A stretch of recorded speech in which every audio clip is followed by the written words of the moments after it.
Welcome to the We Do podcast, where we do the gaming news for you.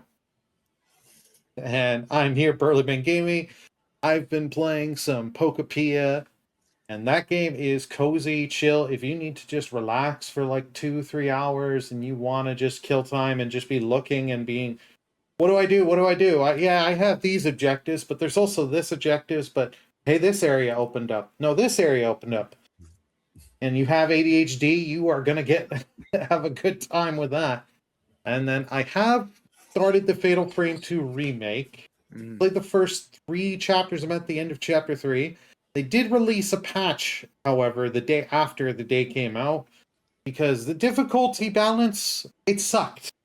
And the amount of damage you did, even if you are playing on the easiest difficulty, especially if you use the normal unlimited ammo you have, it's like how can I make this? You're fighting Sephiroth with the wooden sword and you're doing 1 damage every time.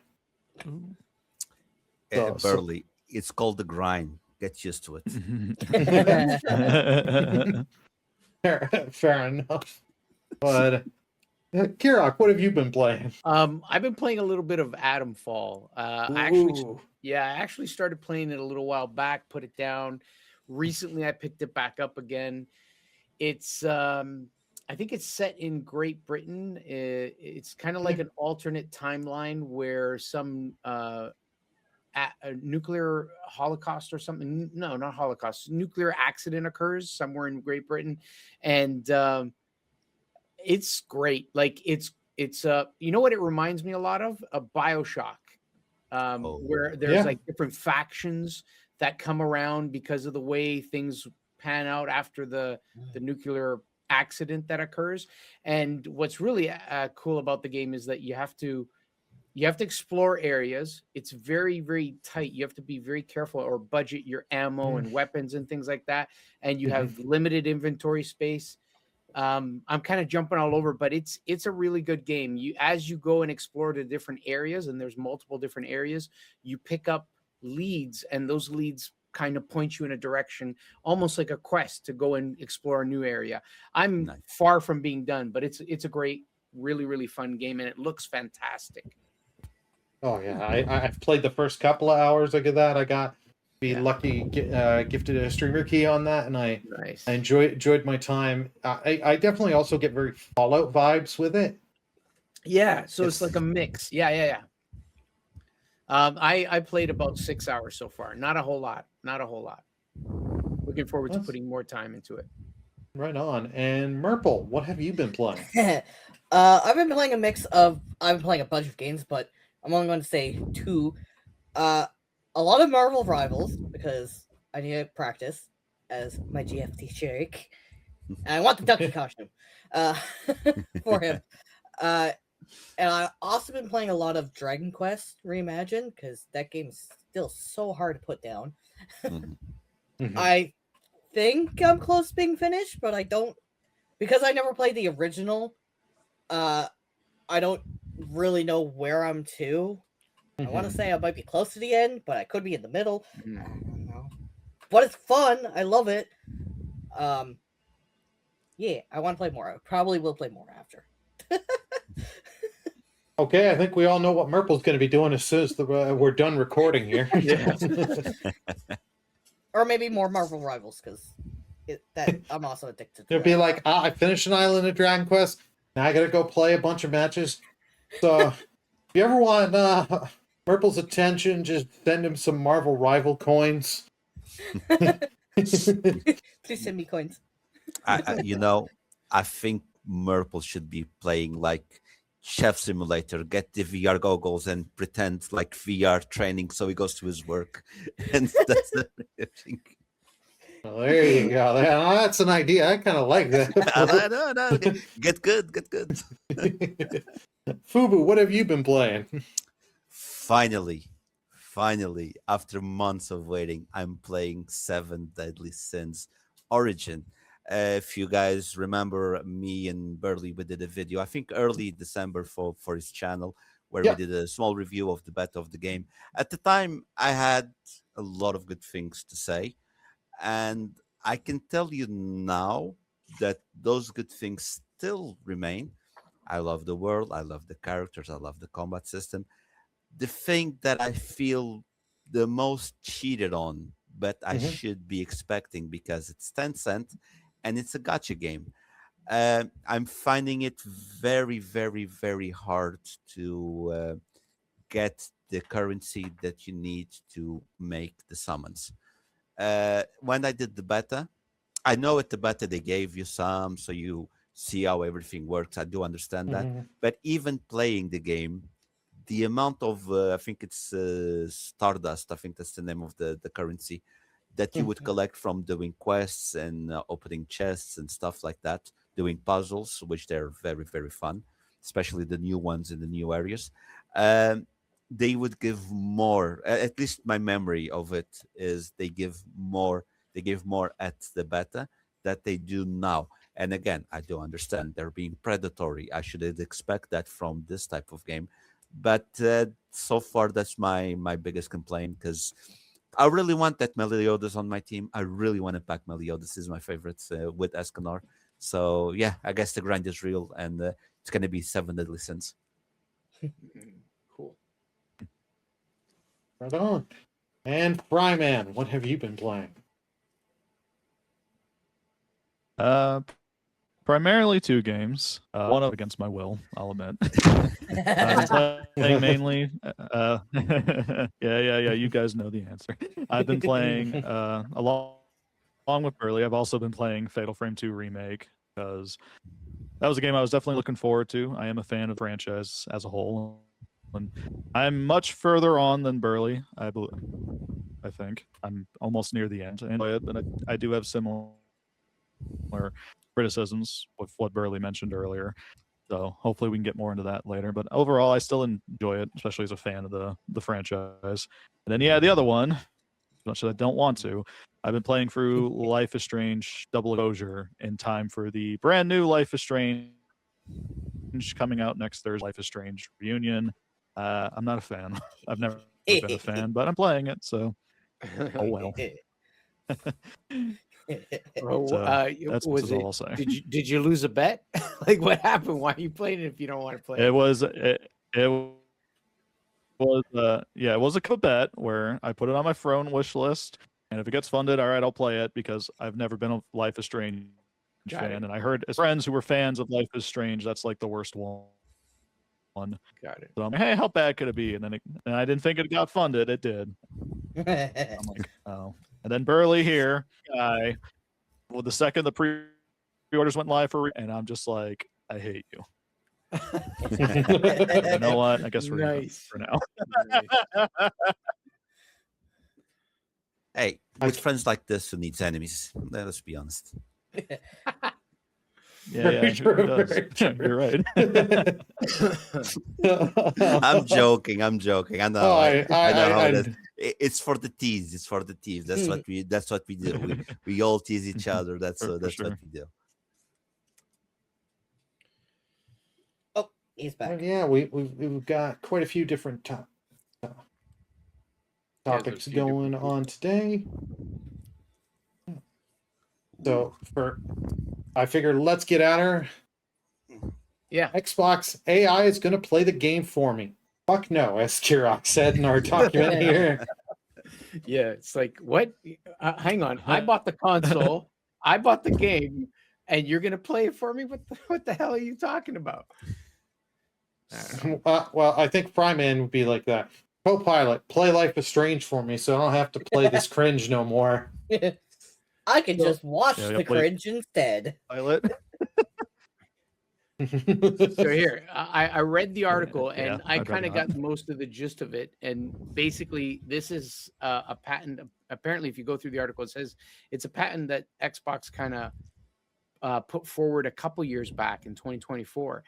And so there's discussion in the article about if you're playing a game on their systems and you're having trouble, you can actually have a friend of yours kind of take over and play like online via online.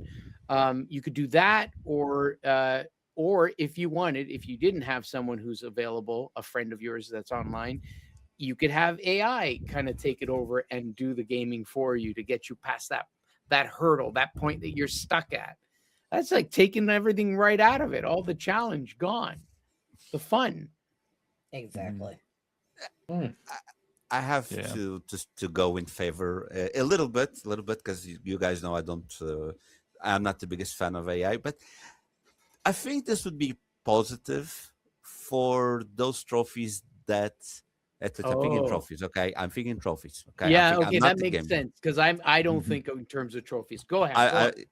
platinated. I'm programmed. Like someone programmed trophies in my head. Like when there's this grind. Like I'm gonna give you a perfect example of this. There is a trophy in Final Fantasy X where you need to awaken like the celestial weapons, blah blah blah blah blah. And there is this very very very famous challenge on the Thunder Plains. And trust me, Final Fantasy fans know exactly what I'm going to say now. There is Oh, this yeah. challenge on the Thunder Plains where to get something to Rico's weapon, I think it's the sigil that you need to get for Rico's weapon, you need to dodge 200 lightnings. Like it's not 5, not 10, it's 200. Oh, wow. And listen to me. The challenge here is if you change scenery, it resets. If you get hit, it resets. If you face an enemy, it resets. Bro, you have no idea. When I was younger, yes, at the time I did this with no trophies. I did it for the love of the game. Oh, wow. Um, you have no idea. I was like, wait, 196 or 90, oh, I lost count, and I'm like thinking, and then there comes a thunder, and oh no, I guess it's 0 now. I go back to 0. So having this type of AI, and let's assume AI is perfect at what you do, which they're not. Let's be honest. But Mhm. assuming they are perfect at what they do, it's gonna help with those. I like it for the grindy aspect Mm. of the game. I like Mhm. to that. I don't want to be like, look, if I want to watch a movie, I go to the movies. I don't stay home and like, hey, you play for me. It's good. Play for me. No, that I don't like it. But if it's to help you do some grindy thing, let's say that you forgot to save, or your save file got corrupted, and you're like 10 hours in, and you're like, oh, I don't feel like doing this shit again. You can put the AI. That I accept. uh Again, for you, for a first gameplay, I think it's not a good idea. Right. For a challenge that you don't have time to repeat something again, that I give some leeway to use that. It's good points, actually. I like that. Thank you. Well, on PlayStation they have those little cards that can help you through the game. Oh yeah. Yeah, Mhm. yeah. So that's the thing that popped into mind. But I think I lean more towards that because it's just a card. It gives you a little bit of a hint. They leave it up And to you. and Kara, Mhm. it's Yeah. perfect for you. It's Yeah. perfect for you because now you can say, I didn't finish that game, but I watched AI doing it. Yeah, that's right. That's good. Yeah. I Definitely would- for me, I do like the challenge, and like if you get to a certain point and you're like, oh, I can't figure out what to do. Well, for one, the internet exists. That's So if you- cheating. but well, AI could be cheating too because you're not doing it yourself. Okay, Very true. But that's true. Yeah, Yeah. that's true. It's facts. I don't like AI because I do like when I get to a certain point, like as everyone knows, I suck at puzzles. So when I was streaming RE9 and I got to a puzzle, I'm like, what do I do? I couldn't figure it out. I had to use my brain. There was, I think there was like 1 or 2 puzzles I just looked up because I'm like, yeah, I don't know what to do. But for the most part, I'm just like, AI will take. For me, I would find AI will just take out the fun of trying Yeah. to figure it out yourself. Yeah. And also, there are in trophies, and even in I think Steam has it as well. If you can like see a little like clue what to do. So I don't mind clues, but if you're just put down the controller, it's like, all right, do it for me AI that this takes out the fun. I don't even like doing when I was playing on my PlayStation of letting my friend take control because there's lag. And it also takes the fun. I mean, I do it for some people because I did for one of my friends to find like 2 collectibles because it was Hogwarts Legacy, and I found them real fast. He's just like, "Here, you play it. You know where they are." Because Hogwarts Legacy gives you pretty little to no hints on where collectibles are, unless if you use Revelio everywhere. But That's true. That's true. Yeah. Great game. It was. Yeah. no, I spent 140 euros on 2 games. Like one for me, and Leah was like, "I know my birthday is in 6 months, but I really want my gift now." Yeah, sure, okay. Here's the game. Take it. There you go. So that's basically. don't expect anything on your birthday now. No, she didn't get anything on her birthday. Oh no. Not even a happy birthday because I forgot, man. It was embarrassing. Oh no. Yeah, I'll say this. I don't mind this idea on paper. I don't like that it's AI, but it doesn't sound completely horrible as long as it's just optional. But also, it did get me thinking, because not just Microsoft. I think back in 2024, Sony also patented something like this, where they would have like some AI ghosts come in to help you if you got stuck in a certain part of a game. And it's like, that sounds neat, but it's just like, it's all a matter of how they execute upon it. Right. And also just like what exactly is going to go into making that, because it's probably not Gen AI, but it's also like, I don't know about that. Just something about that just seems odd to me, where it's like, why is this really needed? You know. Also, Because, don't mind like, my cat. Yeah, we don't mind the cat. No, It's just like Merkel said. Yeah, just like Merkel said. No, go. It's just like, but like Merkel was saying earlier, it kind of takes the fun out of solving it for yourself. Okay. So we'll see though if anything comes from this. Yeah, it'd be interesting to see if they actually do implement anything AI related in games. Like, I mean, people are already pretty upset about them using sometimes AI art in games, right? So Yeah. Sorry, you were saying, Fubu? No. It's just a joke. But it's imagine it's like those robots from Elon Musk, that it's someone behind, and you put the AI and it's some Indian guy playing for you the game with the notes, and just. It's actually controlled remotely by a live human instead. Exactly. Yeah. I got you. I swear my cat thinks he's the mascot. Oh, yes. He is the mascot now. He is the mascot now. Levi, the We Do podcast kitty. Petter, you animal. Petter. No, it's not animal. Sorry. Petter, you monster. Don't leave her hanging. It's the meme. Every time you go on the internet and someone doesn't pet the animal, you go on the comment section and they're like, pet the cat or pet the dog. Yes, it's true. That's how you know a good game, when you can pick up a dog or a cat and pet them, interact with them. Yeah, exactly. I think I've done that for an hour in Hogwarts Legacy, just interacting with cats.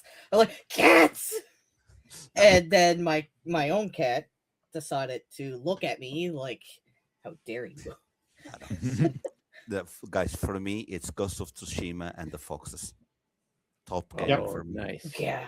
And speaking of Ghost of Tsushima, Sony made the announcement. It wasn't them exactly making out the announcement. They sent out an email throughout to their studios and it got leaked.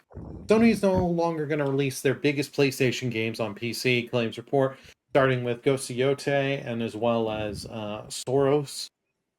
Oh, yeah. And a lot of people have been speculating, is it because we've got the Steam machine coming out maybe this year or next year, because the whole AI bubble destroying RAMs and getting other PC parts and all that.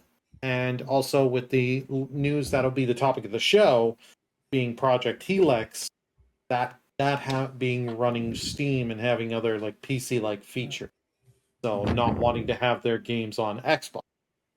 Yeah, exactly. Because then you could just play it through an Xbox or a new generation Xbox, because it's been ported to PC, and that probably put a little bit of fright in Sony. Oh, Yeah. I believe that 100%. And PlayStation wants to get you back into their ecosystem. They want you to buy all the first party single players, and not to mention, please support our live service push that we're still trying with Marathon and was it Fair Plays game? Fair games. Fair games. Fair Games. Yes, thank you. And whatever other live service crap we got, they still have coming that we don't officially know the name of the game. They're wanting you to stay in, because the thing is, if you keep it like this, PS6 comes around. If I bought a Project Helix, or I brought a $3,000 gaming PC, I can just wait a year or two later, and I can get Wolverine, I can get Ghost. If I'm willing to play the waiting game, I can get it on PC and just do that. And then I've also heard they weren't exactly happy with their revenue, because apparently, and this doesn't surprise me, like they made money. They made like $2 billion over the 5 years of releasing their games on PC, but a majority of the sales are when the game goes, the Steam sales, going through the other key sites, and when you can get these games for like $10 to $12. So they're not making it as much up front, whereas you're buying it on their console, a lot of people are buying them, or a good amount are buying them day one, first couple weeks when they're the higher price. And when it sells on their console like that, pure profit, baby. Well, it looks like I need a PS5. Yeah, you need that PS5 for Wolverine, Murple.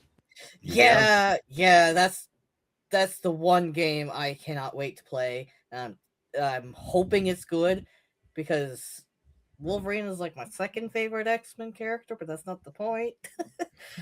I just always wanted to play a Wolverine game, because I think he's a cool character. I always did. And I do also want to play Ghost of Yote. I need to finish the first one, though. Yes, you need to finish a Shima before Burley poofs over here and be like, play it, goddammit! Yeah. Yeah. True. I'll say I don't like that Sony's doing this, because I just feel like that's like a good portion of your revenue, that even if you weren't making much, it's primarily because they weren't day and date with the PS5 release. And I feel like they could have at least tried at least that one time, to see how that does before they completely, cut it. But for what it's worth, at least for now, it's not officially confirmed. It's just, like Burley said, it was an email that went around that journalists like Jason Schreier have passed around as well, and are saying it's true, but Sony never outright confirmed it. So they might change their mind. Nobody knows yet. But that would be pretty bad. At least, as I was saying earlier, at least actually try it first before you outright, kill it all. But yeah, they probably do want some more return on investment for how much they put into PlayStation and the waste that they had with all those live service games that went nowhere. Yeah. So, I'm all up in the of air.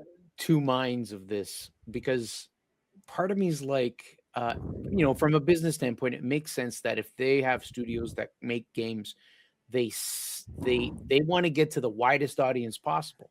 So being able to offer it on their own system, being able to offer it on PC, let's say, because a lot of the games ported over to PC over the years. The Last of Us, what else? There was quite a few. God of War. Death God of War, Stranding, Spider-Man. right? Yeah. That puts them in a position to make more money. Period. Right. But at the same time, look at what happened, or what is happening with Xbox Play Anywhere, and everyone's kind of like lost as to what's an Xbox, where am I? So I don't know if they're looking at it from This is an Xbox. Yeah, exactly. Are they looking at it from a That's point of view Xbox. where they're going, will it devalue the brand overall? And is it better that I lock people into my ecosystem? I don't know. So I'm kind of a two minds. I actually don't mind the fact that they're considering it because we don't know if it's confirmed yet. I'm not against it. I kind of want a console system to go, this is where we have the best game. You want it, you come to us. I'm kind of in favor with Mhm. that. I hate to say it, but yeah, I'm okay with it. I have a PS5 though. So Yeah. I'm like 50-50. I mean, I have PC, thanks to Fry, helping me get it. So that I could play games on Steam, but now I'm like, oh man. I always waited for like with PlayStation, it's like, okay, I'll just wait a year after, like I did with Spider-Man 2. Voided the internet like a plague, and most of Burley streams when he streamed it.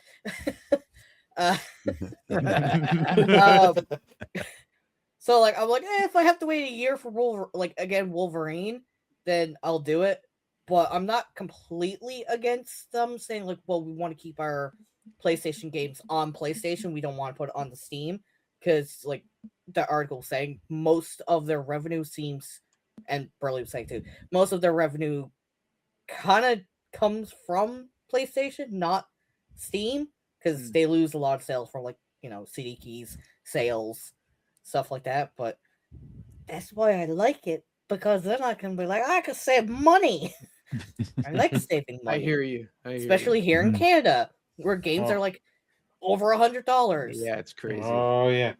But so like I'm kind of 50-50. I'm not completely against them keeping on their own console, because if that's where majority of their money comes from, then business standpoint it kind of makes sense, because that's where they keep their money. Because if you're a business, you wouldn't want to put your consoles or your games on something that just makes you lose more money than what is worth. So, but it still sucks because I want to play these games and I don't have a PS5. Right. PS5s are like what, over almost $1,000, give or take. Yeah, well, pro's $1,000. Well, yeah, the pro. It's like $700 depending with like sales and what edition you get. I keep forgetting that. Do you want the foot for it? Because that's like an extra $50. And then you get the disc drive, an extra probably like 50 or so. I did that. Yeah. Yeah, I think it's dumb how the pro done it. Be like, it's just the pro is just the pro. Everything else separate. Well, the pro and the controller. But it wouldn't surprise me if they said the other two things sold separately. Yeah, the other two things you might need are sold separately. Yeah, which is so dumb. Like the disc drive, okay, that is, like even in the original PS5, I'll be like, okay, that's fine. I'll just buy that separately if I want to, because a lot of people are going digital with games anyways. Yeah, true. So I'm like, if I had to pay $50 extra to get the disc drive, cool. I don't want to pay like $50 for fucking foot stand. Well, the thing also with that is that they were scalped. The drives were scalped. People were buying those. Oh yeah. But, That's I don't know. I think the foot was less than $50, but who knows? Now with RAM these days, it's probably $50. Get it? RAM has nothing to do with it, but because of RAM, it's still going to be $50. Because of Jensen, it's all your fault, Jensen. I blame you and Satya Nadella. But that's going to be my next gaming investment is PS5, because I need to play those games. I kind of disagree with them going like that way, because Merple literally just gave the answer. Like, Merple really wants to play Wolverine, because Merple really wants to play Wolverine. He's gonna buy a PlayStation 5 and not gonna wait 1 year. I think this is a way for them to get lazy with their games, with not getting creative behind their games. Because hey, if you want to play the next God of War, now you're only gonna play it on PlayStation 5. Either you play it, or either you buy it or you don't buy it. And let's be honest, when the game comes out, let's say 1 year later, it's already an old game. I don't care. I know it was 1 year ago, but the way the world is moving, it's an old game. 20 years ago or 30 years ago, when you didn't have enough communication, marketing, and all those things, you'd go to a game store and be like, holy shit, there's the next game about this. And you'd buy it, and it was new. But in reality, it came out maybe 6 months ago. But for you, it's new. Nowadays, on the third day that it came out, it's already old because everything you want to see, it's already on the internet.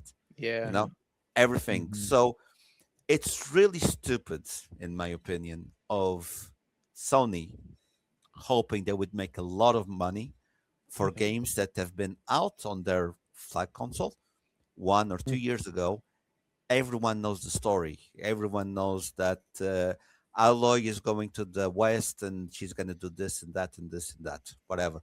Everyone knows that Kratos is going to face Thor because on first they say it on the marketing. It's on the marketing.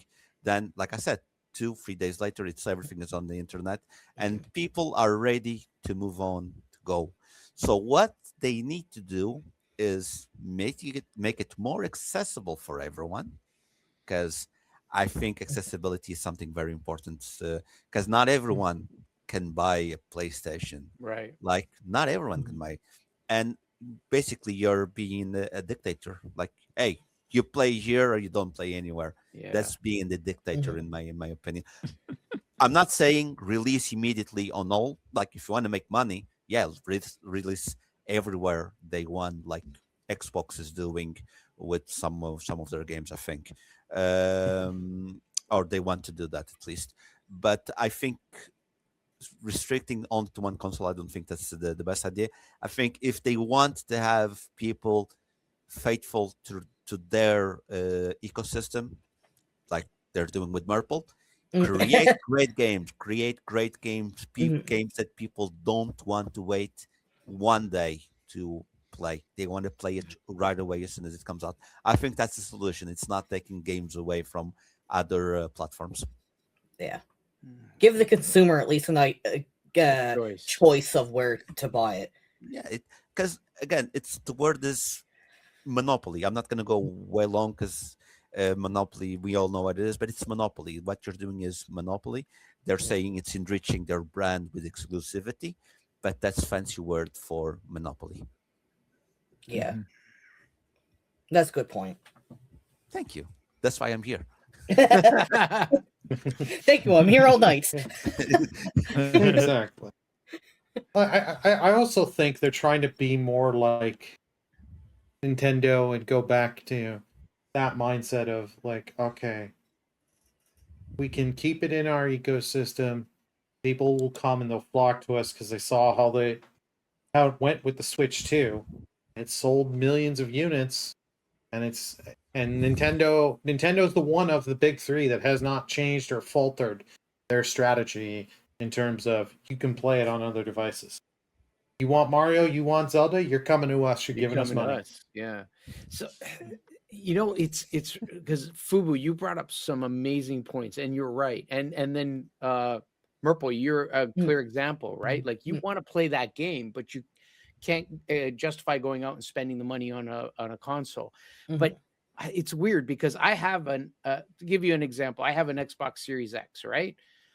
And I have a PC, a gaming PC. And when I want to play a game or a game that's coming out, I look at the landscape and I go, which system do I want to get this for? Well, generally the ultimate answer is PC Master Race, personally. But there are some games where I look at them and I go, hey, hang on a second. I might be able to play this on PC as well as my Xbox because it's a play anywhere game. Or I might get it for my PS5 because I never really use that system. So let me get that game for the PS5. That way I can make use of the money I spent on that system. Go ahead, Fubu. Go ahead. The thing is, PlayStation is play anywhere, to be honest, if you have a portal. Because you can nowadays you can play anything. The one that makes it the best is Nintendo, because you take the console with you. There, you don't need internet connection. You're not dependent on good connection to enjoy the game. But again, on private, I can talk more openly. You guys know what I'm mentioning. Yeah. But every night I go somewhere, and I can't. Well, I could bring my PlayStation, but that would be too much. Right. But because I can't bring my PlayStation, I have to rely on something else. And that's why there's remote play. Right. Okay, I give you if you go to the middle of the mountain, like on camping. Okay, you don't Right. have Right. internet there. Okay, there it's not gonna work. That I give you that, but that's a very extreme situation. But I think nowadays everything is play anywhere if you have the right program. You can on your phone. Where is the phone? Never mind. I had the phone here. Anyway, you can have remote play on your phone, and you Yeah. can connect the adapter, and you can play a PlayStation game on the bus, lunch break at work, on the shopping when, like, I don't know, you go with your wife and she spends hours shopping. Hey, honey, go.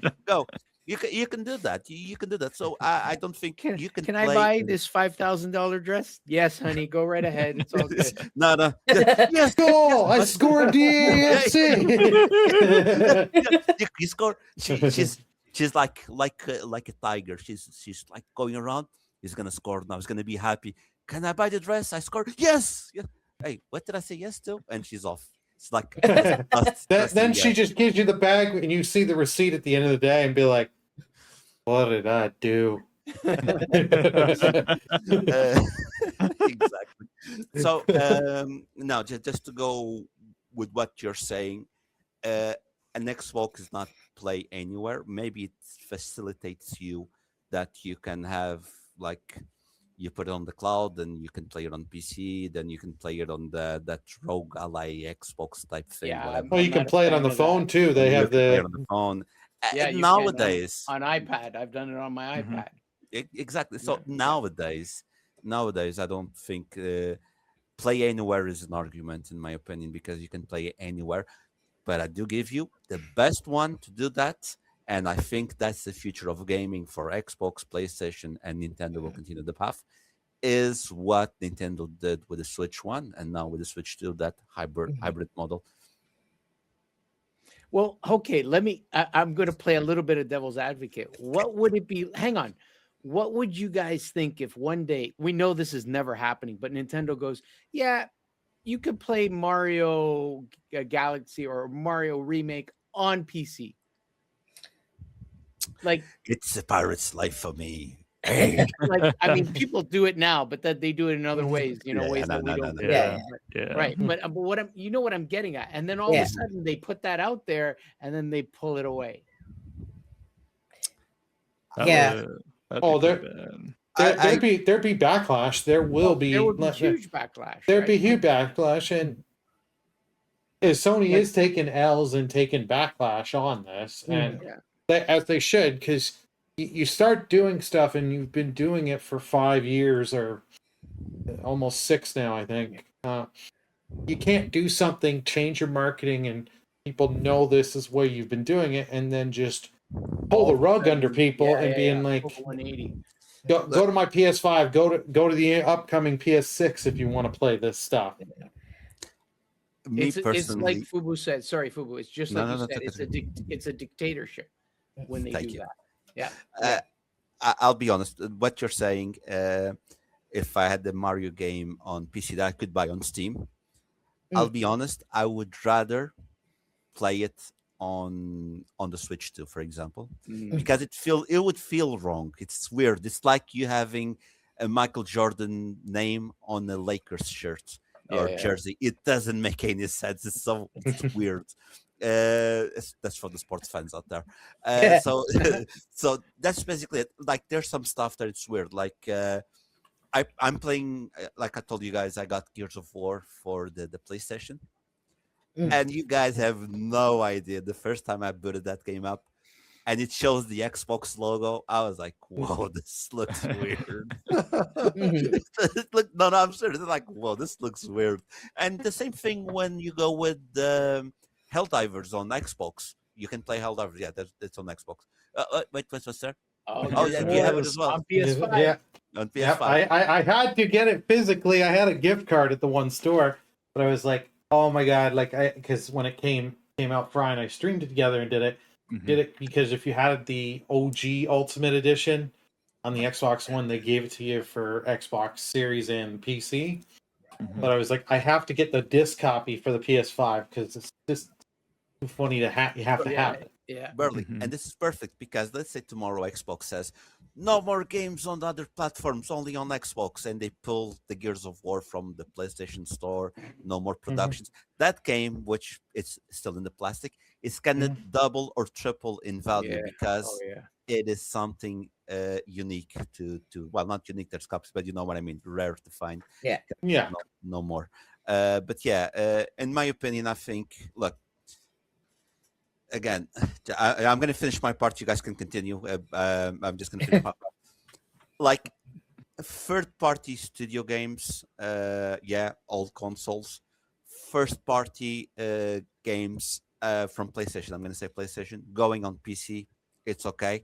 Maybe a not so famous one to go to Xbox, but for example, I don't want Uncharted on the Xbox. It would be so weird to see an Uncharted Oh, on yeah. the Xbox. Yeah. Mhm. Uh, I do agree with some exclusivity, some, not everything. Right. Not Mhm. everything.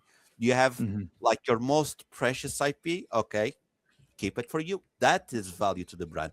If you keep all of your items just to you, yes, that's monopoly, that's dictatorship. Now, if you just, okay, I have 5 things with me. I'll give you 4, but I'll keep this one because this one is special to me.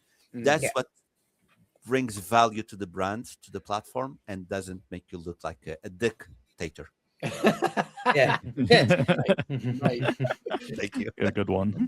At the same time, too, this could royally backfire because a lot of gamers could be like, "Well, I'm no longer going to support PlayStation. I'm not going to buy their Yeah. systems because, Mhm. like, especially for me, this is why I'm like for and against it because I want to play one game, Wolverine. Is Oh, it? too. There's Yeah. Astrobot. Oh, Yeah. Astrobot too, And but like, then Spider-Man 3 whenever yeah, that comes yeah. out.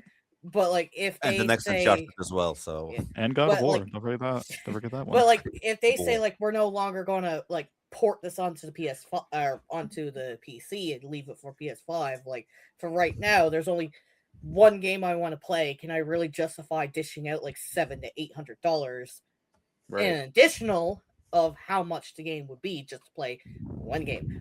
I did that for the PS4.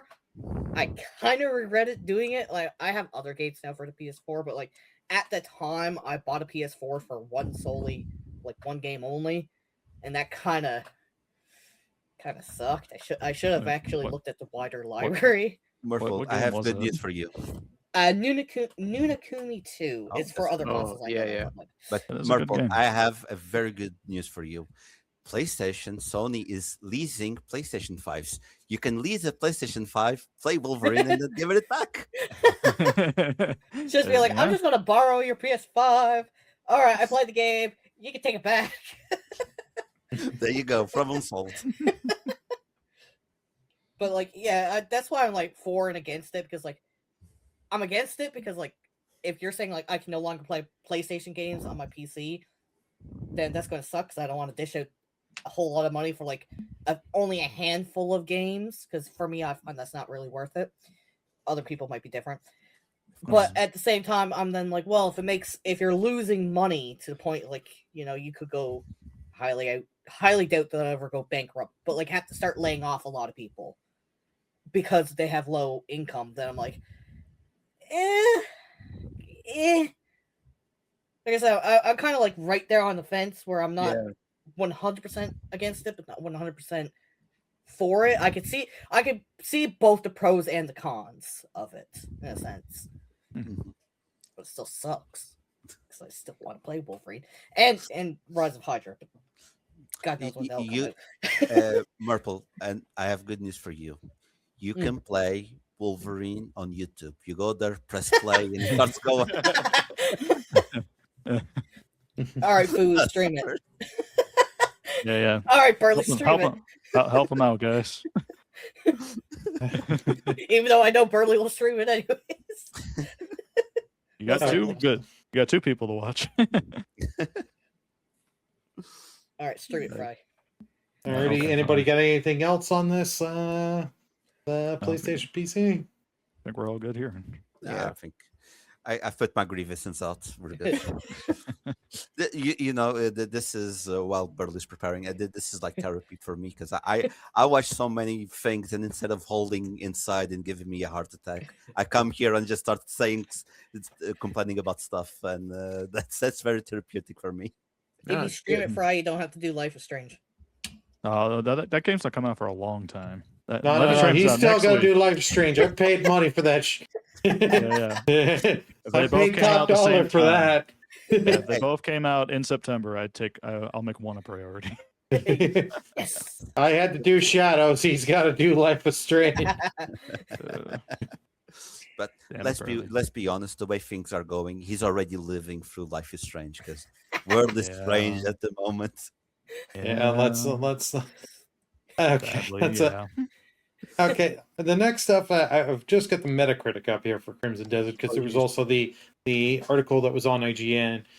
Crimson Desert, they're avoiding the overhype and overhyping the game, their marketing and stuff like that. Which I get it in a sense, but at the same time, it's kind of odd. Like we've seen stuff, but we haven't seen that much. I feel like I get it. You don't want to show too much because then you're overexposed. But it's like you guys could have showed a lot. It makes it seem like they don't want to get it too high, and then all of a sudden people go, this game was all hype and no substance, right? Yeah. Mhm. Look, Yeah. I'm gonna kick off with this one. Sorry. Yeah, my go friend. for it. I'm gonna Go. kick off. No, it's because I'm gonna say what I said on last episode. I think this game is too good to be true. I think they don't want to create an overhype. I do understand because I think there's going to be bad stuff. They're not showing us the bad stuff. I think there's going to be bad stuff. And I saw a yellow review that I couldn't read because it's too small. What does it say on the yellow review? Yeah, On what the does top it one? say? I want to see that on the top. It's Okay, like this, 4P.DE, they gave it a 6 out of 10. Crimson Okay. Desert is a massive and visual stunning, but to truly enjoy its game world, you will have to be willing to make some compromises. Controls take a little more than getting used to, and can be a real pain at times. Whether using gamepad or mouse or keyboard.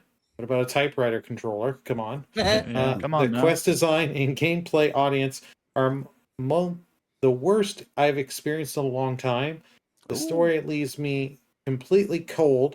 The characters spark zero interest, and while Crimson Desert strives for immersion with its detailed, vibrant world and high-quality animations and many features, it repeatedly undermines that immersion itself.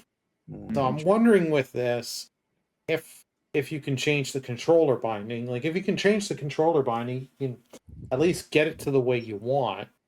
Yeah, Like it's at a 78 on Metacritic for PC. Like we just saw footage had leaked there, or not leaked. Sorry, Sony Japan did a new trailer for Sony in Japan for the base PS5, and it didn't look too bad. Like you notice the visual difference between that and the PC version, but they quickly had announced just before launch the PC version is coming with the anti-cheat de novo. And for those that don't know, I hate that anti-cheat because that anti-cheat just freaking just steals resources. Yeah, so that's on Yeah. Steam or any PC version, right? Yeah, any PC Yeah. version. Frick. But yeah, I found out they let it known after you bought the game, man. So That's at least a good thing. My way of seeing this is simple. Crimson Desert is the hot girl at the club. At the moment, she's fine to look at. She's really nice to be around. But then the next day, you notice there's no brains and she's high maintenance. And you're like, no, fuck, I'm out. And I'm thinking this game it's stunning. It's stunning. But like I said on last episode, I think there's gonna be monetizing stuff. And I'm gonna tell you now, I was trying to think of a game at the time. And then after we finished the episode, I remember a game that I played, that I suffered. I have 200 hours on that game. Relinked, Grand Blue Relink. You guys know that game, and that game Yeah. So basically, and you reach a point, you can do the story, all good, but then you want to progress to do challenges with other people, so you can improve your gear. Remember, we talked about that. Yes, we did. To improve your Mhm. gear, and you had to either go and grind missions online, or you could go to the PlayStation Store and buy those tokens to unlock characters, to unlock gear, so you can improve. I admit I did fall for that for one simple reason: no one was playing that game because I bought it on second hand, like like 2 years or 3 years after. No one was playing that game. Now I Mhm. think people are playing because they gave it last month on PlayStation Plus. But I went to the store.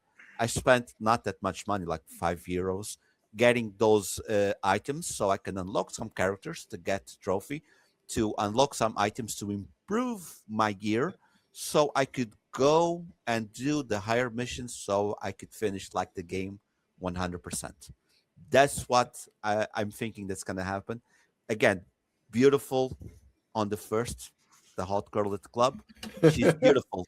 She's beautiful. So, Everything you dreamed of. Next day, oh, buy me this Gucci dress or Gucci yeah. shoes, and you have to pay like €500, and I'm playing EAFC, and I say yes, and that's how they get me. So okay. Yeah. So I want to show you guys something. Okay. Okay. Is it the hot girl? Is it the hot girl? It's a hot girl. I'll show you right now.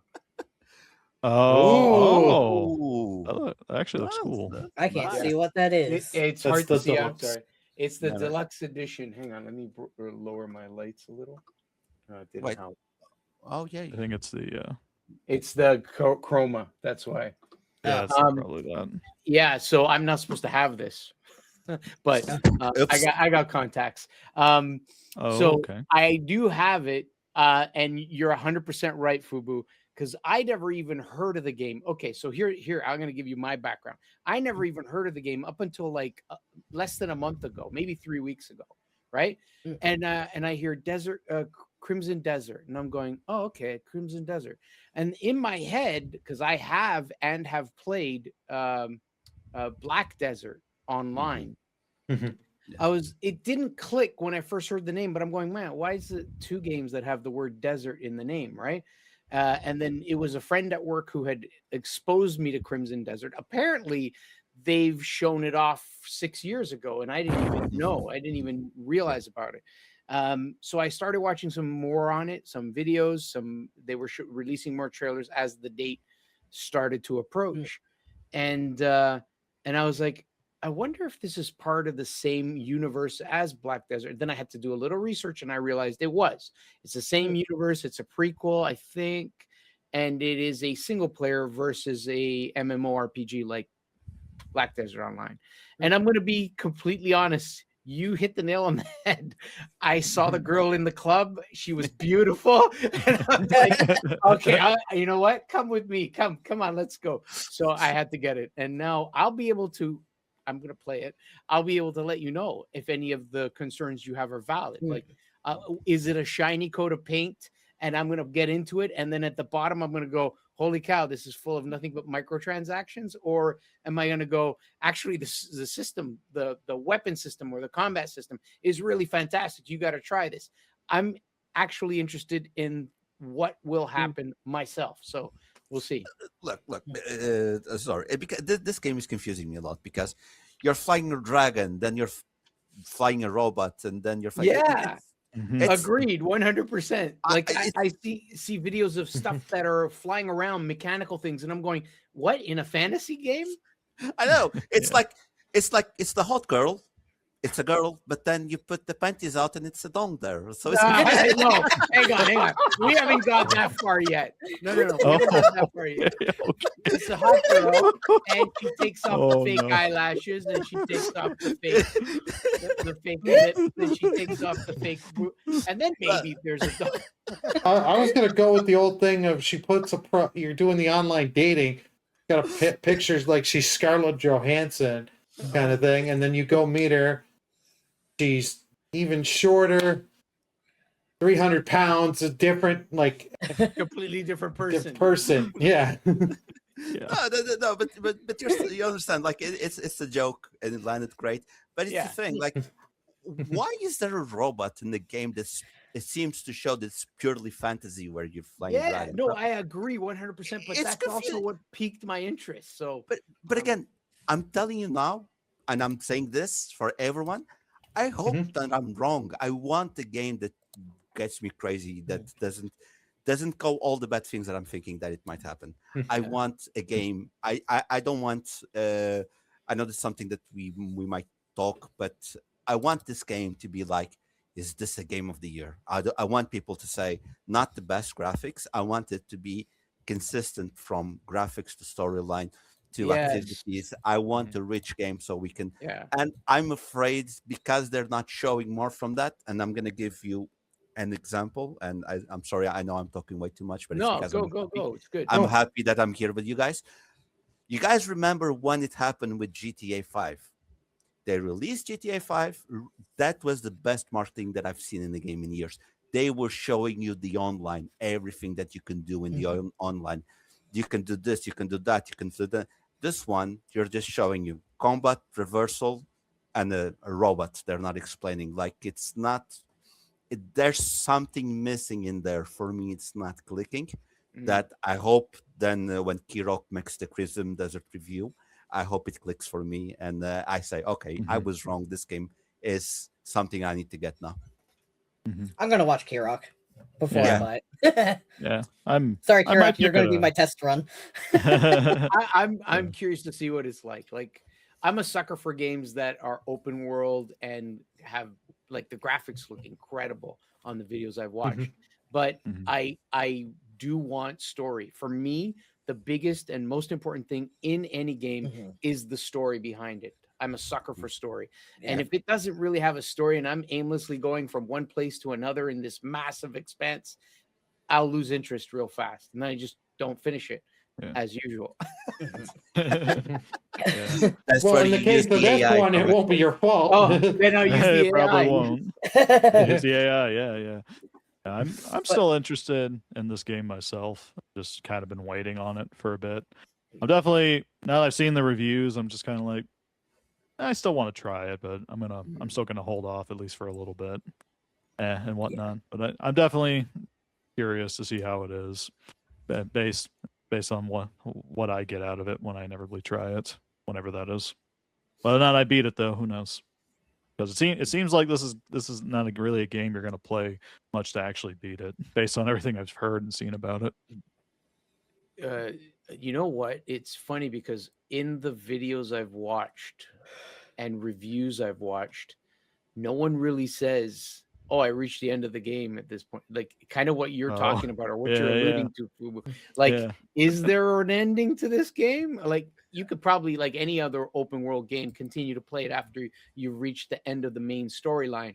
But I think that's kind of what you mean, Fubu, where something is missing, something is not being shown. Exactly. So we'll see. I'll let you know. I'll report on it. Yeah, we will be around here. I'm again. I am very, very curious. Like I said, hot girl at the club. I'm very interested at the hot girl at the club. I just don't know if it's worth my time. That's the Right. only difference. And again, like you're saying, like you guys have been on my stream. The game that I've been playing lately for the last 2 weeks, because it's day 13 was today, day 13 of Octopath Traveler. Yeah. Like it doesn't have the most beautiful graphics, but bro, the story, everyone's invested. Leah was on my stream and she was like, do this one. I want to kill this guy. I want to kill this guy. Because we're all invested. And again, Yeah. I think because of everything they have shown so far, I don't think there's a story, that there's a trailer or a mention about the story. I have no idea what the story is. Nice. Okay. And maybe I think that's it, because most of the games, like you saw the Resident Evil. Oh, we're going to Raccoon City, so this is something nostalgic. You do this, you have an idea of the story. This type of game, you don't know what's happening. So Yeah, we'll like see.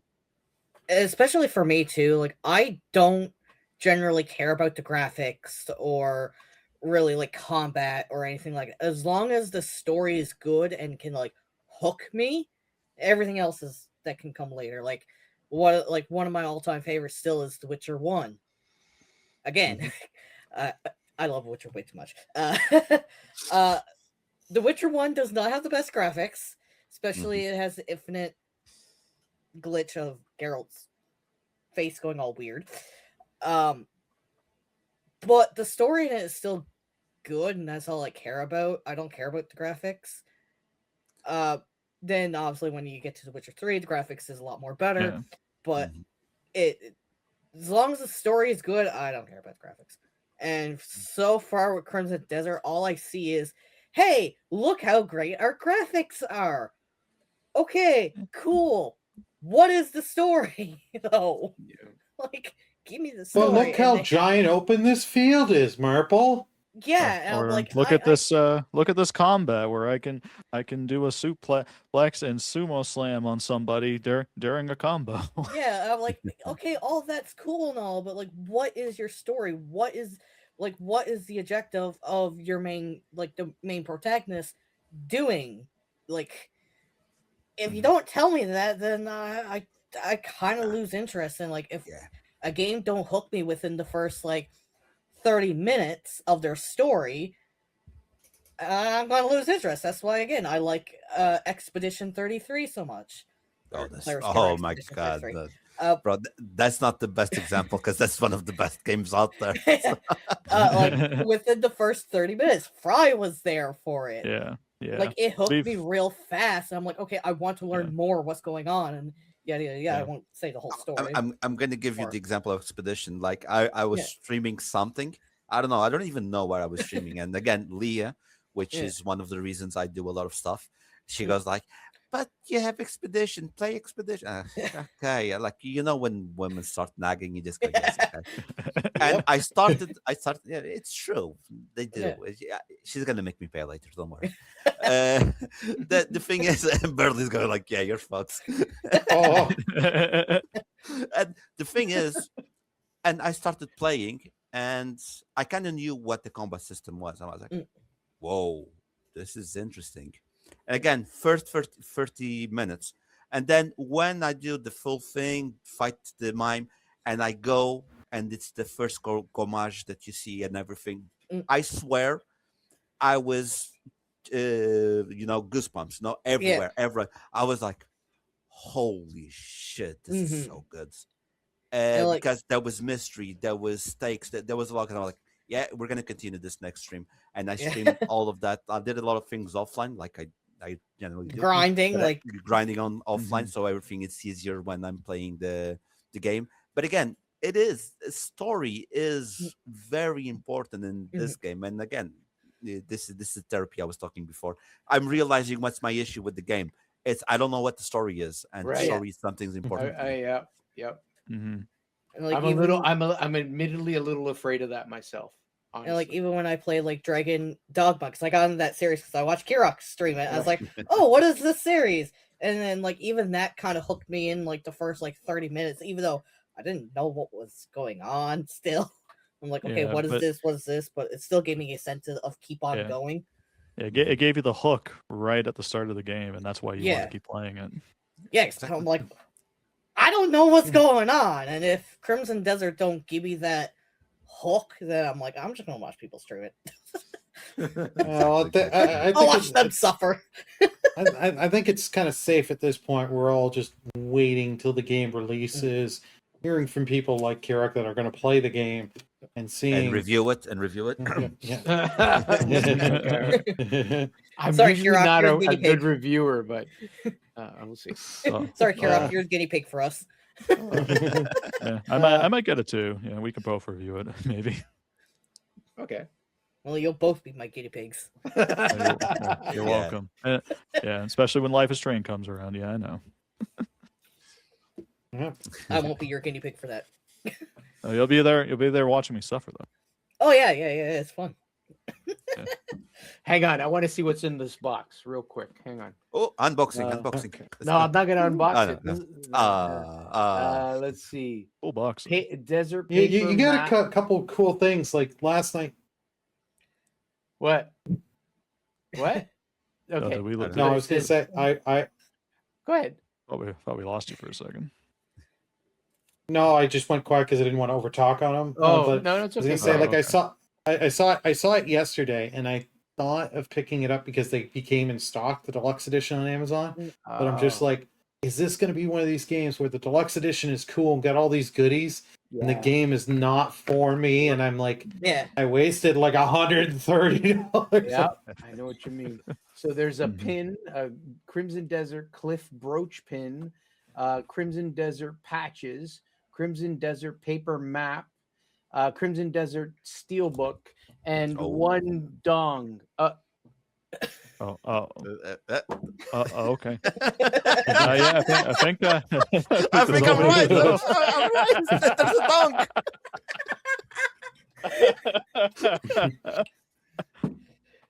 It'll be cool. I can't wait to play. Well, we'll see. We'll see how it goes. Wait, does it really say donk? No, it does not.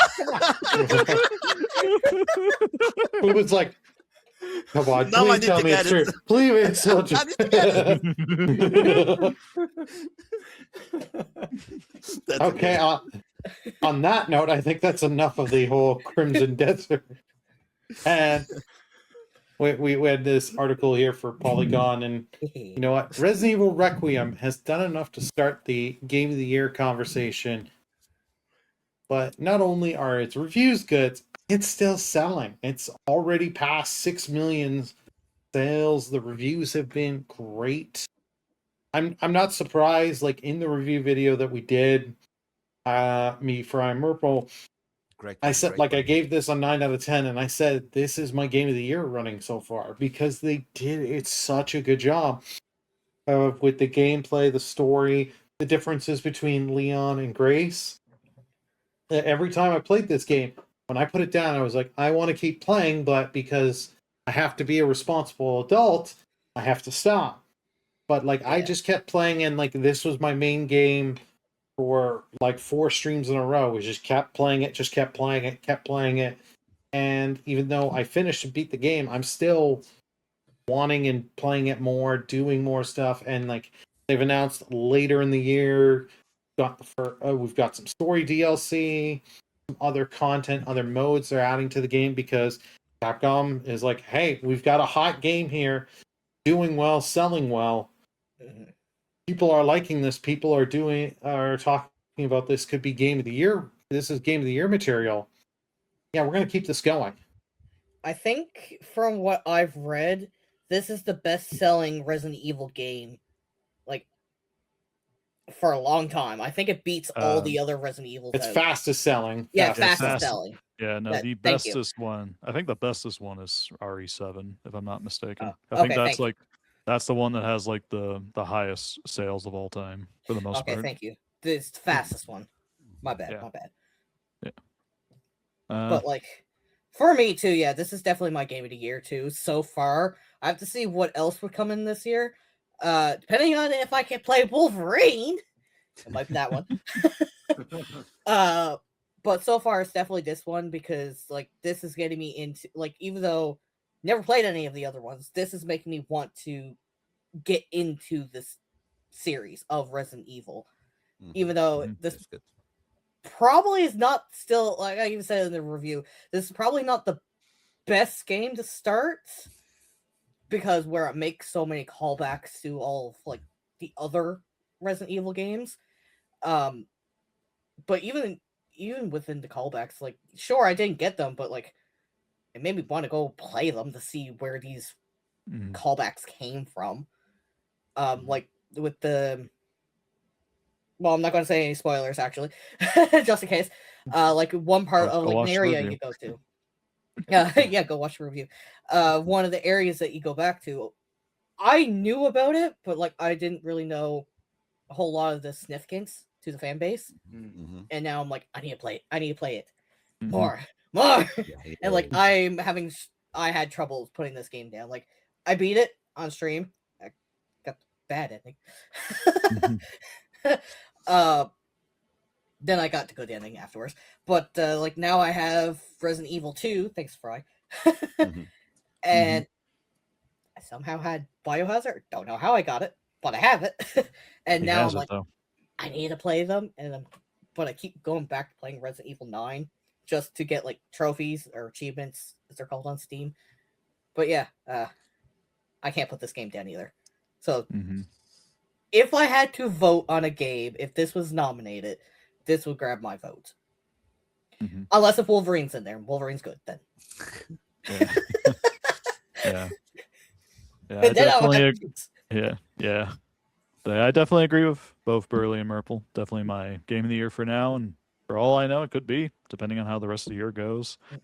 And what I'll say is I'm kind of just glad that Resident Evil is in a much better state, especially with the mainline games and what the direction the remakes are going. I'm really, except for Resident Evil 3, that one was the weird one, but still. I'm glad that the franchise is in a much better, going in a better direction than how it was 10 years ago when we had OG4, which was good, but then we got OG5, for now, OG5, and then 6. And then all those other really bad spin-offs like Operation Raccoon City and what was the other one? Yeah, we had Revelations 1 and 2 kind of sprinkled in. Those weren't bad, and then Umbrella Corps was trash. We don't talk about that. But I am glad to see, as a fan, that this franchise is in a much better state. Not all of it's perfect, but I'm more optimistic still going for the franchise and where it could go going forward. So, yeah, I'm on board with whatever they do next with the series still.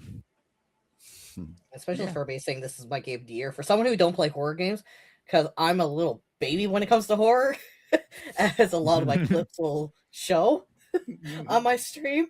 But I'm not still a fan of the horror genre at all.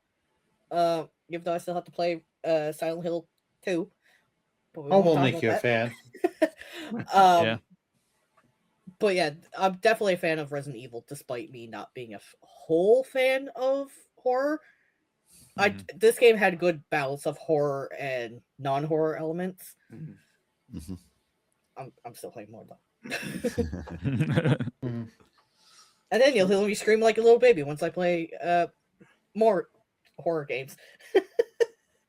So can I say something about it? So I haven't played the game. In fact, pretty much everything I know about this game, I watched Burley and I watched you, Merple, streaming the game. I watched a little bit of Fryman as well playing it. But as far as my history with Resident Evil, I played the first, the second, the third, and a little bit of the fourth. I never finished the fourth, and the fourth is really good, but I just never finished it. Right? My slogan, right? But when I watch this game, it's really awesome. And don't feel bad about what I wanted to say was don't feel bad about the fact that they may have had some callbacks back to the originals, like back to the Raccoon Police Department, or even other things that are in the game that might have made someone like me who's played the previous ones have a little bit of a nostalgia trip. But it's awesome that it makes you want to go back and play it. You guys know the Mafia series, right? Mafia 1, 2, and 3, right? So I played the first 3. Actually, I played the first all 4, and I'm in the middle of playing, and that I intend to finish. The Old Country. The Old Country. The reason I bring it up is because when I played it, I played Mafia 2 first. Okay. When I played Mafia 2 first, I played it through to the end. Then I went back and played the first one. And I must admit that if anyone ever asks me, should I play this series? I will tell them to this day, you need to play the second one first, then play the first, because the way they connect, it's so amazing and unique. So you have the unique perspective of going back and playing the first or the second and making that connection. It'll be a totally different experience for you than it is for someone who's played them in order. So that's going to be amazing. That actually happens the same with Assassin's Creed Rogue and Assassin's Creed, the one that's in France that I'm blanking on. Unity. It's exactly the same thing. I played Unity first, and then I played Rogue, and spoilers for a game that's over 10 years. But basically, at the start of the Unity, Arno's dad is killed. Okay, he's killed by someone. And then when you play Assassin's Creed Rogue, it's the guy that you play with as Rogue, which is Shane McCornett, is Irish. He's the one that kills Arnold's dad. So that's the ending of Rogue.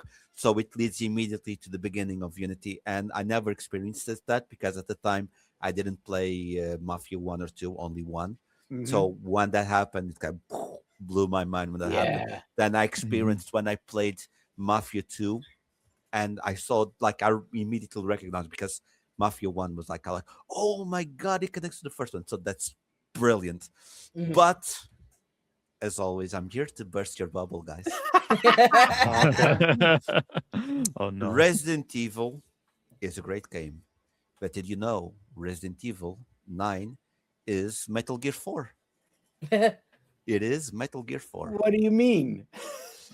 Your your main Oh. character is old. Okay, Is fighting okay. a virus. Oh, Is okay. fighting a virus that's gonna take over the world. One is Yeah. physically, other is informatically. Mhm. It's infected by said virus. This case, Fox something something, and this one with the T virus, so they're infected, looking for a cure, and they go back to an old nostalgic place, Shadow Moses, Raccoon City, Mhm. and there is a hallway scene at the end. Yeah. It's pretty good. Yeah. It's That's pretty. good. Yeah, it's pretty similar. The only thing I'd say is I think RE9 has a more coherent plot, especially if you haven't played the other games to some degree. And the Exactly. cutscenes don't take 3 hours. Yeah, that too. And the second half of RE9, you actually get to play it instead of just pressing X on the controller for Metal Gear. Yeah. Okay, let me go. And off no, topic no. now. It is similar Um, though. He's not wrong. I They think are similar. That's really good. I never even noticed. I actually saw that on TikTok yesterday. I was like, "Oh, damn, I'm going to use this." No, so basically, about the topic at hand. Yes, it is very early. I still think, come on, guys, it's unless it's a shit show, it's going to GTA 6 if it comes out this year, obviously. But it is fun to talk about contenders. Because I do remember like there's a lot of good games that come at this time of the year. Like 2 years ago, if I'm not mistaken, 20 out of 10 Final Fantasy 7 Rebirth. That was a Game of the Year contender. And everyone was like, oh, it's going to win Game of the Year. Then later at that year came, I think it was Metaphor Refantasio. I think it was the same year. And then they won Game of the Year. So it's very interesting to have a game so early on the lead. It was, I think that was no. Astrobot though. It was Astrobot? Yeah, Yeah, no, was that- Yeah, But it was Astrobot- Astro. It's Astrobot, but still, it's the same thing. Because I It was came out there and I later in met the year. Astrobot team. Yeah, I okay, was there I'm too, sorry. yeah. I was there too. It Took the was. picture. Uh, But they both won they did win a category. It's just Astrobot won more, and I think it was one of those two games won best game direction, and the other one best RPG. Yes. No, it didn't. Metaphor won best narrative, and Rebirth won best RPG, I believe. Yeah, I believe that was it. Yeah, and thank you. That's my memory. Yeah, I'm getting old. Anyway, what I'm trying to say is, yeah, it's very good that we're starting to have this discussion of Game of the Year, and I seen a lot of people play. Hey, look us there. He is Astrobot. And one of my favorite people on Twitch, which is Battle Strategy. He speedruns Resident Evil games, and he's been playing. And I've seen him play like last week's. He's just playing Resident Evil 9, and that game, it's chef's kiss. Yeah, Chef's it kiss. It's an amazing game. But again, I'm hoping for a great year because again, it's Insomniac with Wolverine, and I've said this in a different place, and I'll say it here, which is, have we ever seen Insomniac miss? We never seen Insomniac miss, and they're not gonna miss. Yeah, they make hits.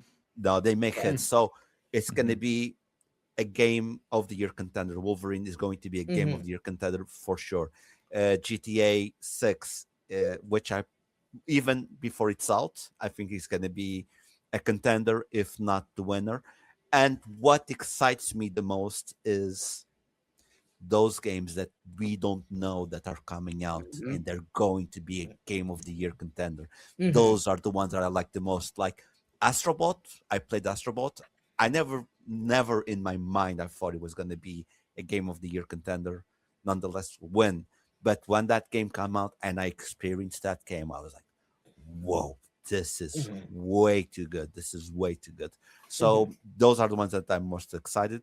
Yes, Resident Evil 9 is a very strong Game of the Year contender, but the way the world moves and people sometimes tend to forget, maybe we'll get to December and they're not even on the list because there's other 5, 6 games that came out that's gonna not outperform Resident Evil 9, but will make us forget Resident Evil 9 It'll be because it's fresh. yes, exactly. That's fresher. Yeah. That's why. But again, it states to the massiveness of the game. If by December, everyone's still talking about Resident Evil 9 for Game of the Year, which I think it will happen.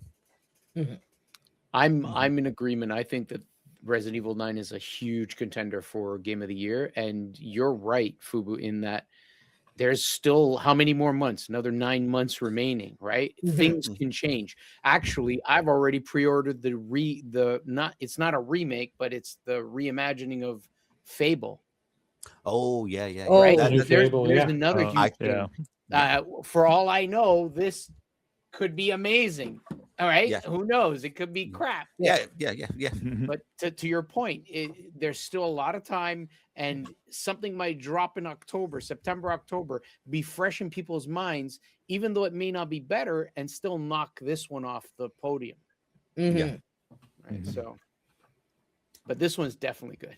Yeah, oh yeah, it is very good. I honestly, I think I'm hoping that I'm wrong because Resident Evil is a beautiful story of a franchise that went downhill, basically rock bottom, and they clawed their way up Back to up. mainstream. And Mhm. I think just because of that story, of their, I don't want to say Cinderella story because that's not the term, but there's probably an expression for this that I'm blanking on. But the way that they came back to mainstream with quality games, which nowadays is a bit hard because they are not milking the franchise. They went in a different way with Resident Evil 7, which I'm going to tell you this, guys, now. I don't understand the hate on Resident Evil 5 and 6. But again, I'm not the biggest horror game, and those games being a little bit more action was good for me.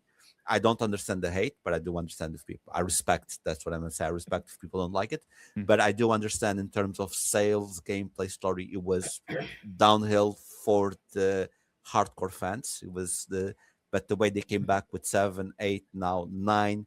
Now there's rumors that they will remake Code Veronica, which is one of my favorites. Resident Evil 3 should have been a DLC. I know it's disrespectful, but the way they built the game, it should have been a DLC because it happens. Resident Evil 2 happens in between Resident Evil 3, so making it as a DLC would be a little bit disrespectful, but would make more sense because it was not a full game. It shouldn't have been a full game because it's way too short, in my opinion. And yeah, I think the future is bright for Capcom and Resident Evil, and I really hope they go hard and they scare Merple for many years. No more spiders, please. Yeah, no spiders, please. No, I don't want to. No, I'm good on that one. Hey, wait, Hogwarts had spiders. Yeah, but they're not as creepy. And No, they they also were- had a they mode. They scared me a they- little. Yeah, Well, like, especially they that, could- especially that boss you have to fight. Yeah. Yeah. Well, I mean, yeah, they were. I kinda may have creepy, not used the much, unkilling curse. Just saying. But like the good thing, like this could be a good or a bad thing with some games. With Hogwarts Legacy, they had arachnophobia mod. Oh yeah, Which Mode.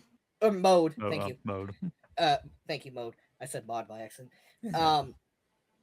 Which was fine, and there has been like a lot of people has been bickering, complaining, is like, oh, they should have arachnophobia mode in Resident Evil 2. I could see it, but at the same time, it's like I feel like that would take away the horror aspect.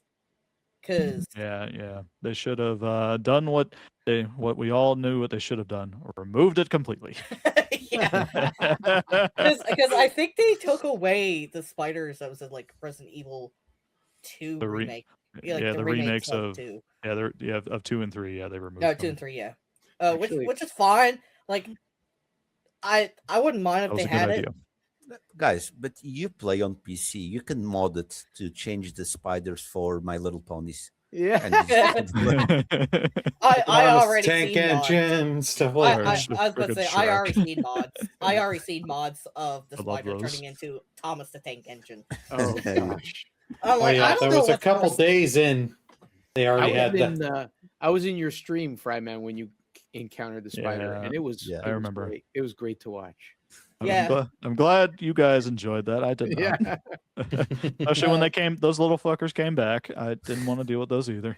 Yeah, like I was, even though I'm absolutely terrified of spiders. I don't know. It's weird. I don't mind them in horror games, mainly because when you think of horror, you want to put in things that people are scared of, and spiders are one thing that people are genuinely terrified of. So, even though I hate spiders and I wish it was not in the game, I'm happy when I play Resident Evil 2, they will not be in the game. But like, Resident Evil 1, have fun with that. yeah, no, screw you. I ain't playing that. No, trust me. No, you're in for the long run, buddy. yeah. You're screwed. The little tiny ones that came out, I did not mind, but when I was fighting like the boss, I'm like, oh, fuck no. You're not. You wish there's one had that. Yeah, That's all I'm I seen what they looked like in the OG. I'm like, yep, nope, not playing the OG now. Oh no, you. Yeah, no, the you have remake, to. You have to. The remake's even scarier. It's better for you though.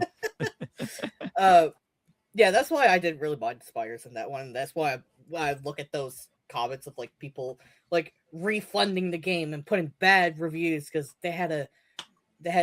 one was saying like, this game's too scary, I'm refunding it. I'm like, it's a horror game. What do you expect? Yeah. Exactly. Yeah. Like, Yeah. I don't know why I broke my iPhone screen. They say they break so easy. It's made of glass. Yeah. Or saying I refunded it because it had a spider in it. I'm like, it's a horror game. Like, Yeah, exactly. Yeah, I would not take that refund. like, okay, like games like Hogwarts Legacy, I could see people being a little bit upset with spiders being in that game because, like, yeah, the spiders in that game was pretty creepy. I would be more upset with Hogwarts Legacy having spiders than what I would with Resident Evil because, like Fry was saying, they're kind of a known enemy in the game. To be fair, they're also known to Harry Potter, especially in Hogwarts, because that forest where they live in, it's like, they're there. Yeah. What are you going to do? Remove it? Yeah. But where they've been in Resident Evil game, I almost said Hogwarts Legacy. Where they've been in Resident Evil games before, like way back in whatever year Resident Evil came out, 19 something. 1998? 97, 98, yeah. Oh, 97, 98. One of the 2 years. I don't mind spiders being in the game just because horror. Put things that people are scared of. Yeah. They're not, like, sure, man-eating dogs, sure, that's terrifying. Yes. But So like, I want to share something. I played Resident Evil 1 when it came out on the PlayStation. It was actually me and a friend of mine, and we basically took turns. When he died, I would play. I died, he would play, and we just played the game. We got so on edge playing the first one. This is back in 97, whenever it was 97, 98. 96, actually. 96. I looked it up. Yeah. We walked into a room. I say one of us walked into a room, and there in that game, unlike now with all the quality of life, you can actually, it's not tank controls. You can actually run around. And there before, you would walk into a room and you'd get a camera angle of you entering the door and coming in. And you could see around the corner the beds that are in the bedroom because you were in a mansion and you're exploring. And we saw this hump under the bed. Keep in mind, there was nothing animated about it. There was nothing under there. We saw the hump. We freaked out, both of us, and ran out the room. Like, that's what you want. You want a horror game to leave you guessing when there's actually something scary, and you're scared regardless. Bro, You're on edge. Now that you're mentioning this is with Resident Evil 2. I have this thing. I could never play Resident Evil 1 when I was a kid because it was inside the mansion, but I could play Resident Evil 2 because you could go outside. I don't know. I was Mhm. like a young teen, and I remember I was in a friend's house, but basically my mom worked there as the cleaning lady, and I grew up with the family, and the older son, like 15 or 12 years older than me, he was a fan of Resident Evil. And he said, "Do you want to play?" And I didn't want to be a little bitch in front of him. I'm like, yeah, I'll play. And when you reach the police station, right, you pass the first liquor. I wasn't afraid of the liquor. And you pass the corridor and the windows, they have wooden plaques like protecting. The bars. And Yeah. and Yeah. you just hear them like banging, you right? And you pass the first time, and I passed the first time. Hey, everything's good. I go up, I go to the office, and then you need to come back down. Bro, I swear to God, I still remember this. When passed the first window, the hands got, "Ooh!" And bro, I jumped. I was sitting, I fucking jumped. And and Oh, and shit. and my friend started laughing his ass off. And then I go to the second one, and the same thing happens again. I fucking jump again. So, great memories. And I'm just gonna share a different one. It's mandatory that I mention Leah. When I played, Leah was a bit afraid to play The Last of Us, so she would go to my house to play The Last of Us, and I enjoyed The Last of Us one so much, so much that I would get really immersed into the game, right? Mhm. And literally, I would be like, "Where's the control? I have the controller here." I would be playing like this, and I would be like, "There's no reason for this to work, right?" I'd be like breathing slowly so the clickers wouldn't listen to me, That's how. And I was so immersed, and Leo was next to me, and I kind of forgot that Leo was next to me. Like I was playing, and I knew what was gonna happen because it was like the first time I was playing the game, but Leo was the first time watching the game. She got scared. Again, I forgot she was next to me. She got scared. I was like, "What the Oh, and I was like, "You scared me." And the game scared me. You scared me. It wasn't the game. So, okay. Funny stories. Yeah. Yeah. So, Game of but the year. again, game of the year, Mhm. like The Last of Us was, I think this one is a contender. So, yeah. Mhm. Nice. Alrighty. As Now long to as get to the the remake don't win Game of the Year, I'm fine. The remake? Huh? Or a The- remake. Remake. Oh, okay. I don't think, I personally don't think remakes should win Game of the Years, to be honest. I don't think because, and not even reimagines. I not even that, but this could be a topic for a different day. But I Yeah. don't think remakes, because remakes is not an original game; it's grabbing something. Yeah. But again, like I said, Resident Evil 9 is basically Metal Gear 4. So Okay. Well, here's our topic of the show. Microsoft had revealed Project Helix. They had announced it, and we got some more details thanks to GDC has just happened, and we didn't get to see the box, but we got some details here.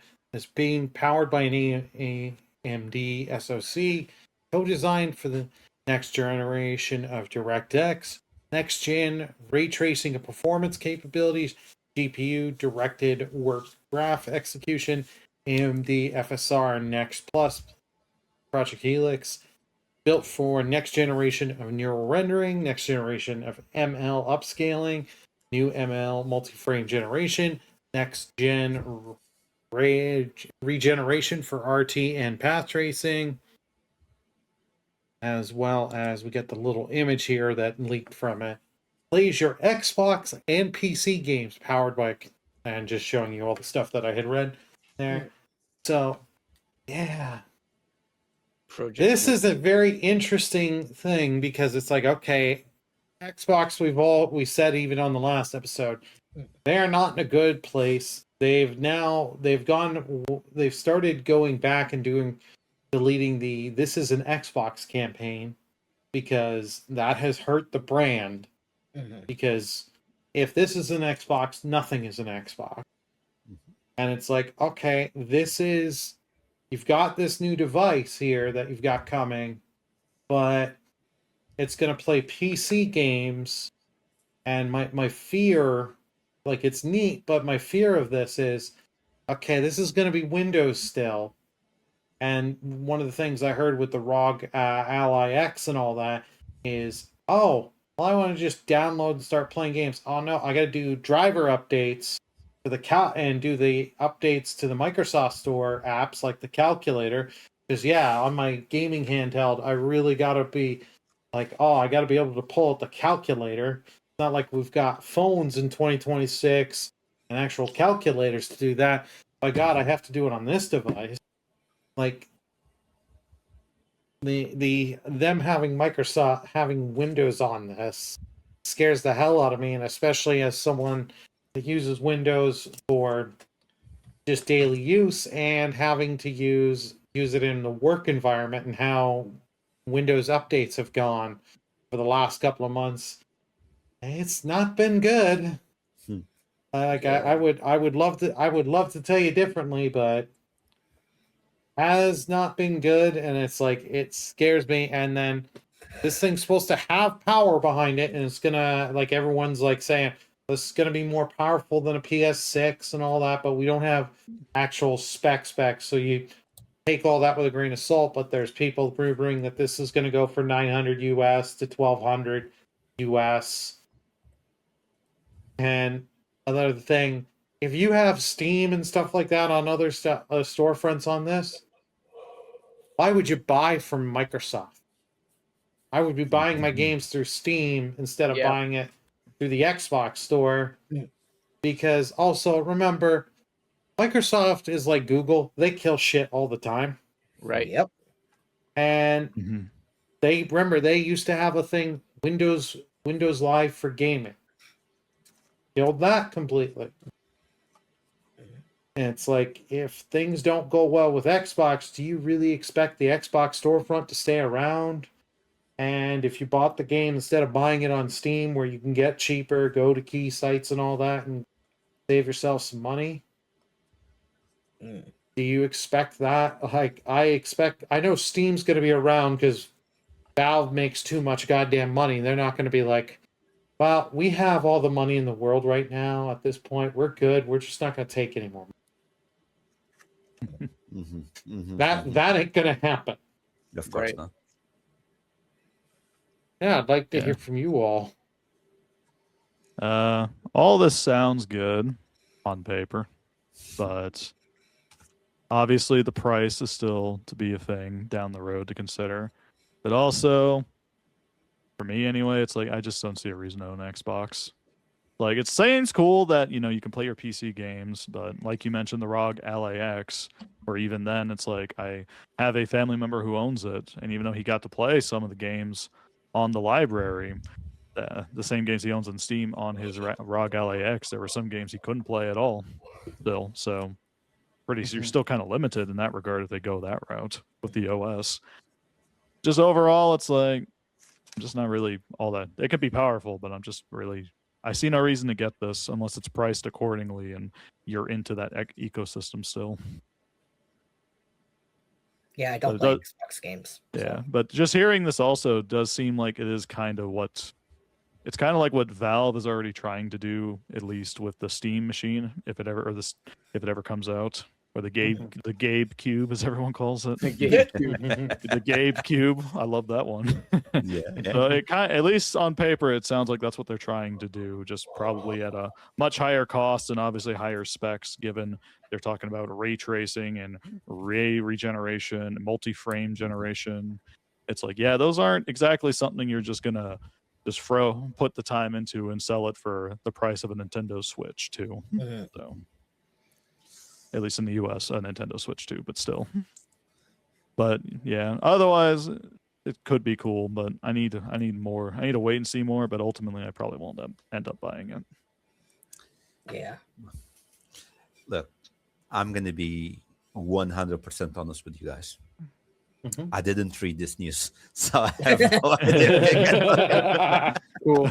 No, You saw but it was Xbox news. I don't need to read that for the Exactly. show. just because I didn't read it doesn't mean I don't have an opinion, because that's how the world works nowadays. No, but no, I'm not. But now let's be serious. One of the reasons I didn't properly read the news because I look at these words and it's like Greek. I'm not the most technical person to know what. I don't know what AMD did. That's a graphics, right? I don't know what. Yeah, that's it's FSR next. That's a form of anti-aliasing / upscaling that in turn will give you more performance by lowering resolution. What the Exactly. current Greek. consoles already do. Yeah, You're talking Greek with me, man. Thank you so I am. much. You're Fair fluent. enough. You're welcome. Yeah. I'll No, be here all week. No, seriously. No, I do understand words. I did understand words. Didn't understand the meaning. But what I'm trying to say is, I'm not going to talk about the specifics, like what it has, and what it doesn't have. I'm going to talk about the timing. It is about time, the game cycle, that Sony, Xbox, we know Nintendo is not part of this, to start announcing next generation consoles. Yeah, it's about that time. But it's not the best timing because of the way the world is. And Xbox is the one putting their feet forward first. This is going to happen like it happened with the I think Xbox One and the PS4 or something like that. I don't remember which one, where they announced the everything. PS4 is first. And then then it's the other way around, because they announced it in Xbox first. They announced the price, and then the next day, PlayStation came and they announced a lower price. I don't. It was a generation. I don't remember which one. that was Xbox One and PS4, right. because right after that, like an hour, Sony did a whole. They did one of the best trolling moments ever of how to play used games. Or one guy takes the other guy. I think it was a copy of Killzone. Here you go. Yeah. That's how you do it. Yeah, that's because Exactly. they were like forcing all the always online restrictions. Always that online, Yes, yeah. What exactly. would have been like that's just suicide Connect, right there. Kimple. Yeah. So And the Kinect, yeah. basically, what I'm trying to say is Xbox is putting their foot forward first. Someone has to, of course, but I don't think it's the best timing, because first of all, everything is so expensive because of AIs. So, and now that they have put one foot forward, they have to put the second and the third, and so on and so on and so on, and they're going to fall in the same trap of that generation of the Xbox One and the PlayStation 4, which basically they will be the first ones to announce the price if this keeps going. And it's going to be an expensive price, especially because if you make it cheap, it's not that much of a big leap. PlayStation can give a bigger leap, they will be ahead.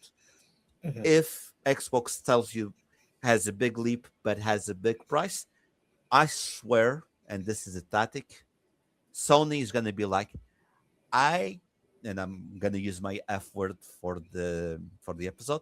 I don't fucking care if you lose money on PlayStation. We're going to make it cheaper so everyone comes back to our ecosystem. And then in a few years, we're going to get money from exclusive games, from exclusive ecosystem things. Could be headsets, could be a new PlayStation Portal, whatever. They will make their money in the future. They will lose now, but to have the more people, so and then in the future they will make their money back. So I think Xbox is shooting themselves in the foot, starting with these types of things, especially coming out, because right now PlayStation, Sony knows exactly what Xbox is preparing, so they can counterattack and make either a better console or try to make it cheaper, because by what they're putting here, they can have a budget of how much a console will be. Okay, Kirok is thinking. I look at Kirok. He's Okay. thinking, like, Well, no, I have to tell something. I have to say No. something.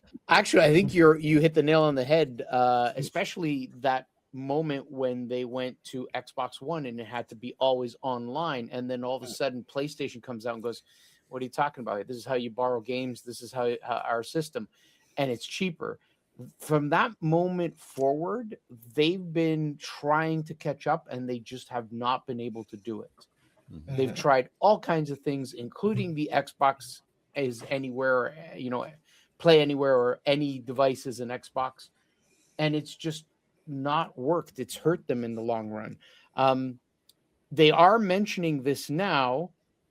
The other point you brought up, Fubu, is the fact that it's expensive now to even build a computer, even if you wanted to build a PC, a gaming PC, and not a console for yourself.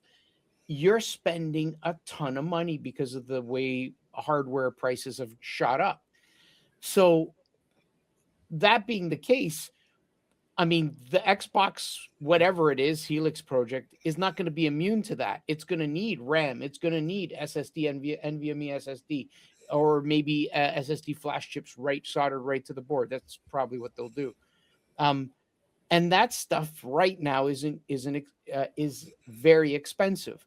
So they show us, and I think this is going to go quiet for a really long time. And I think what's going to have the most bearing on it is when prices start to come down. I don't think they're ever going to come down to what they were. They're probably going to drop some and then stabilize and level out. And that's when this story will be picked back up again. Oh, yeah. Remember that thing we told you about 3 years ago? We're working on it. This is what's next. That's how I think it's going to play out. But when it comes to you, me, Merple, Fry, and Burley, and all our viewers, it's going to be a situation where they're going to need to work double time to get us back into that ring if we were ever in that ring. I was. The very first Xbox, I bought it. I have it. I still have it. It still works. It freaking fried on me. I replaced the capacitors in it. It still works, right? Because that was big time memories for me back then. In fact, I had a PS2 at the time, and I was like, I don't need this thing. And I sold it to a friend. A mistake I regret to this day, because the PS2 had the most amazing library. Anyway, that's a side tangent. What I'm getting at is, for those who were invested in the Xbox and have had this sour taste in their mouth over the last decade, let's say, right, 7 to 10 years, they're going to need to pull something amazing. It's going to have to be not short of a miracle to get those people back. Because I can guarantee you those people are looking at other things and buying for other systems, because they're gamers. They just want a good game. They want to have a place that they know they can go and play it, whether it's on a PC, a Switch, or a PS5, right? But Xbox hasn't been giving them that. So I think hardware-wise, it's going to be a long time before we see something new. Yes, they put their foot forward, but it's going to be slow going, in my opinione. So that's how I look at it, like right now. They need to hit it right. If that miracle doesn't happen, they're done. They're done. Sorry, go ahead. No problem. It's gonna go slow if PlayStation doesn't force them to go fast.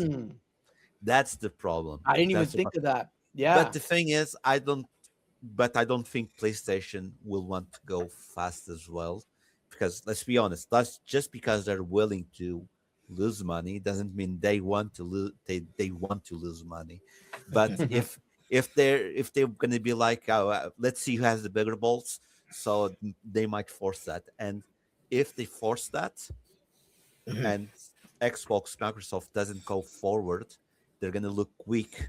And let's be honest, no one likes weak stuff. Weakness, like, yeah. We will go for the stronger one. And like, oh shit, PlayStation has big balls. I'm going to go with PlayStation. And so that's the message that will pass to the market. So yes, if PlayStation doesn't do anything, because again, it's, in my opinion, in my point of view, is it's not favorable for PlayStation to force the play, because if they force the play, yes, Microsoft will go first and Sony will have to go after, and it's going to be very expensive. And let's say in 3 years they announce it and they release next year, and then in 3 years the processors or whatever, they are much cheaper, and everyone's going to be the shareholders are going to be like, why did you force it? We could have sold it now. It would make more money, blah blah blah, like economic stuff.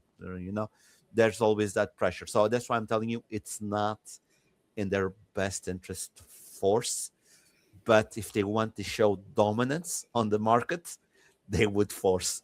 Me, if I was leading, place better. I'm aggressive in that sense. If I was leading, I would bury them to the ground. Right. As you can see, I love Xbox, as you can see, right? Yeah.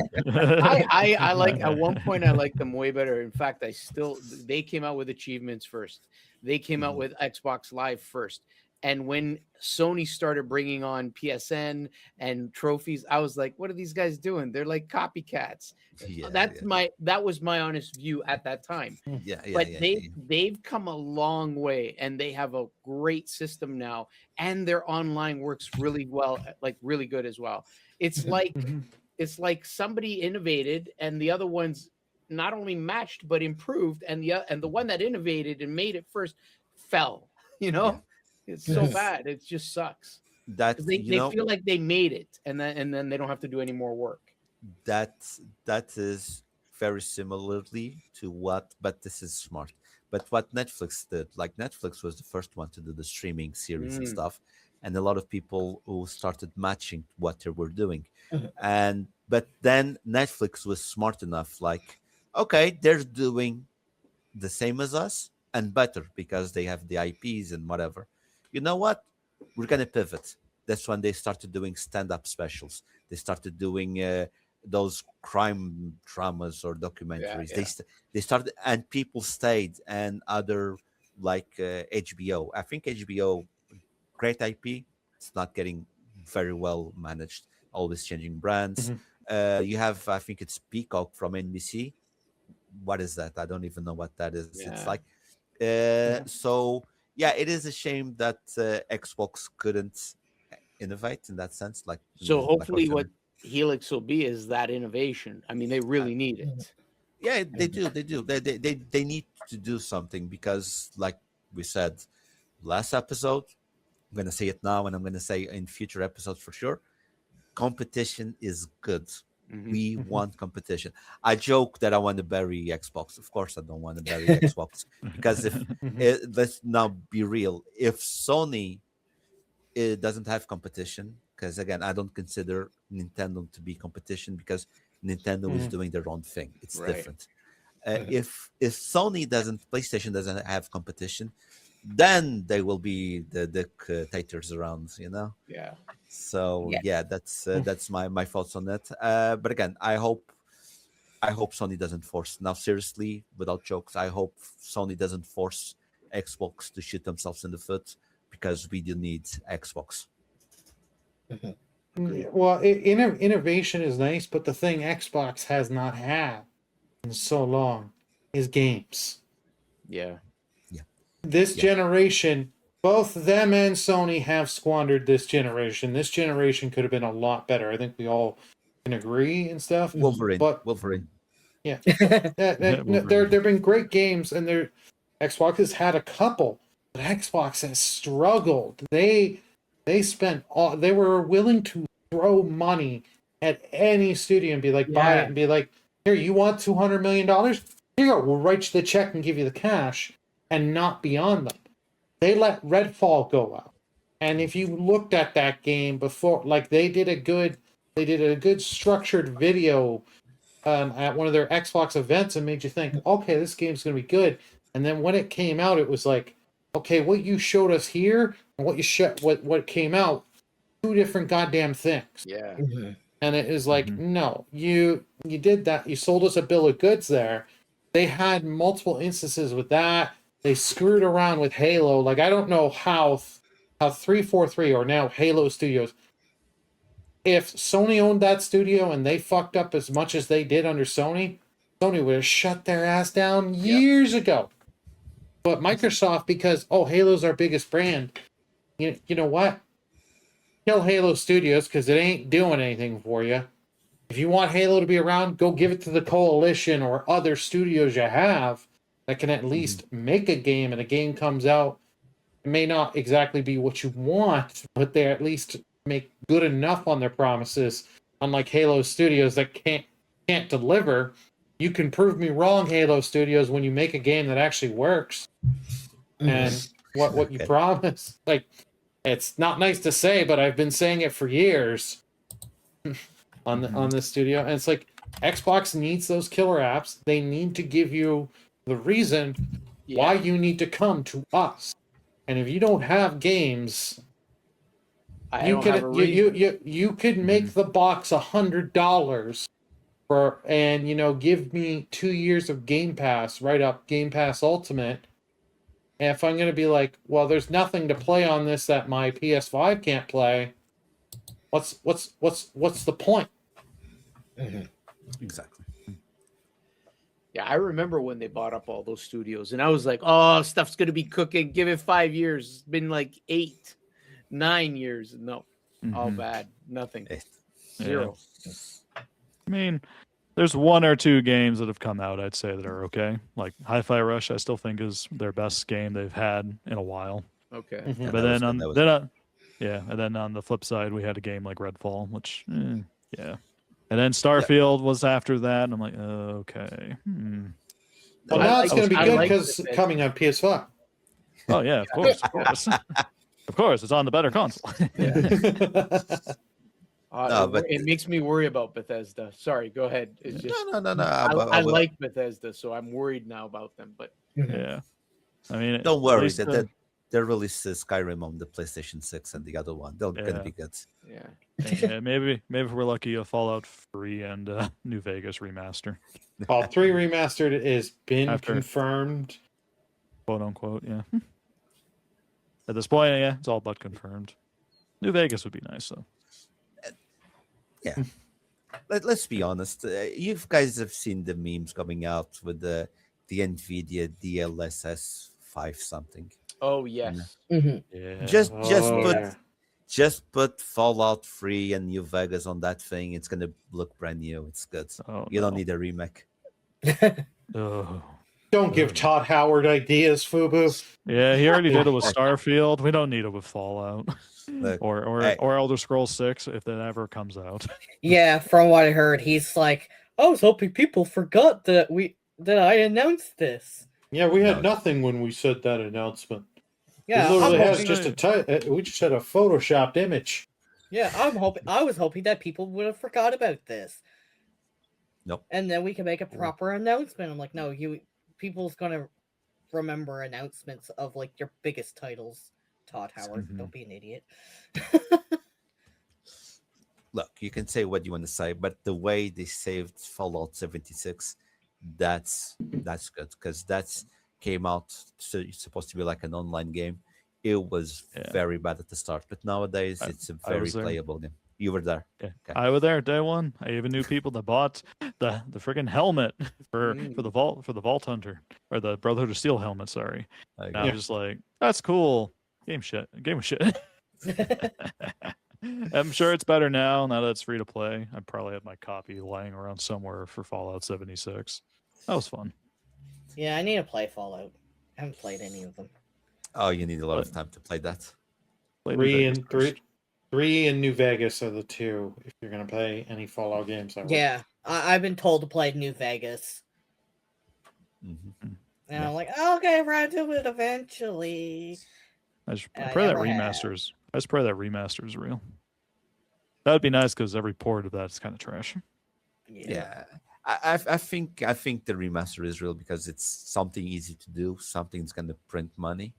That's what happened with The Last of Us 2 and like the remastered version for the PlayStation 5. They were like, hey, we need money because that online thing didn't pan out and we spent money on resources and stuff. How do we get some money back? Hey, let's release The Last of Us Part 2, remastered, we'll add this and that. And then a lot. Remastered Part 1, don't forget that part too. Yeah, also the remastered Part 1. Yep. So I think New Vegas is a little bit harder because it's not exactly Bethesda. It's a different studio that made the game. That's a little bit harder, but I think Fallout 3, remaster for sure. I think it'd do fine because they're just going to outsource this to Virtuous, who did the Oblivion one. And Fallout New Vegas and 3 are built on the same engine and code. So just one is a more refined one. The only difference is the story and characters, I would say. Yeah, exactly. Yeah. So it shouldn't be hard. It's just a matter of are they going to do it or not. Yeah, I guess. 3 for sure, I bet. Yeah. Depends how much money they need. I'll get it. Yeah. Yeah, I'll be there too. Yeah. Yeah, if they're good, I will pick them up. If You know, I've never been a Bethesda fan. I've played it, like I only have like Fallout 4. I went on the hype of Fallout 4 at the time, but I've played 3 just a little bit. I didn't finish that one. I just played a little bit. New Vegas, I'll be honest, never played New Vegas, never touched it. So yeah, it's not like for me a Naughty Dog is, because I've played everything that Naughty Dog released, from the Crash Bandicoot, Jack and Daxter, the Uncharted. I think I've played everything they made. nice. So that's good. Yep. But I don't really yeah. play much Xbox, so Yeah. I'm very much of a PlayStation boy. Oh, I also remember this Fire Matt Booty. I'm never letting that go.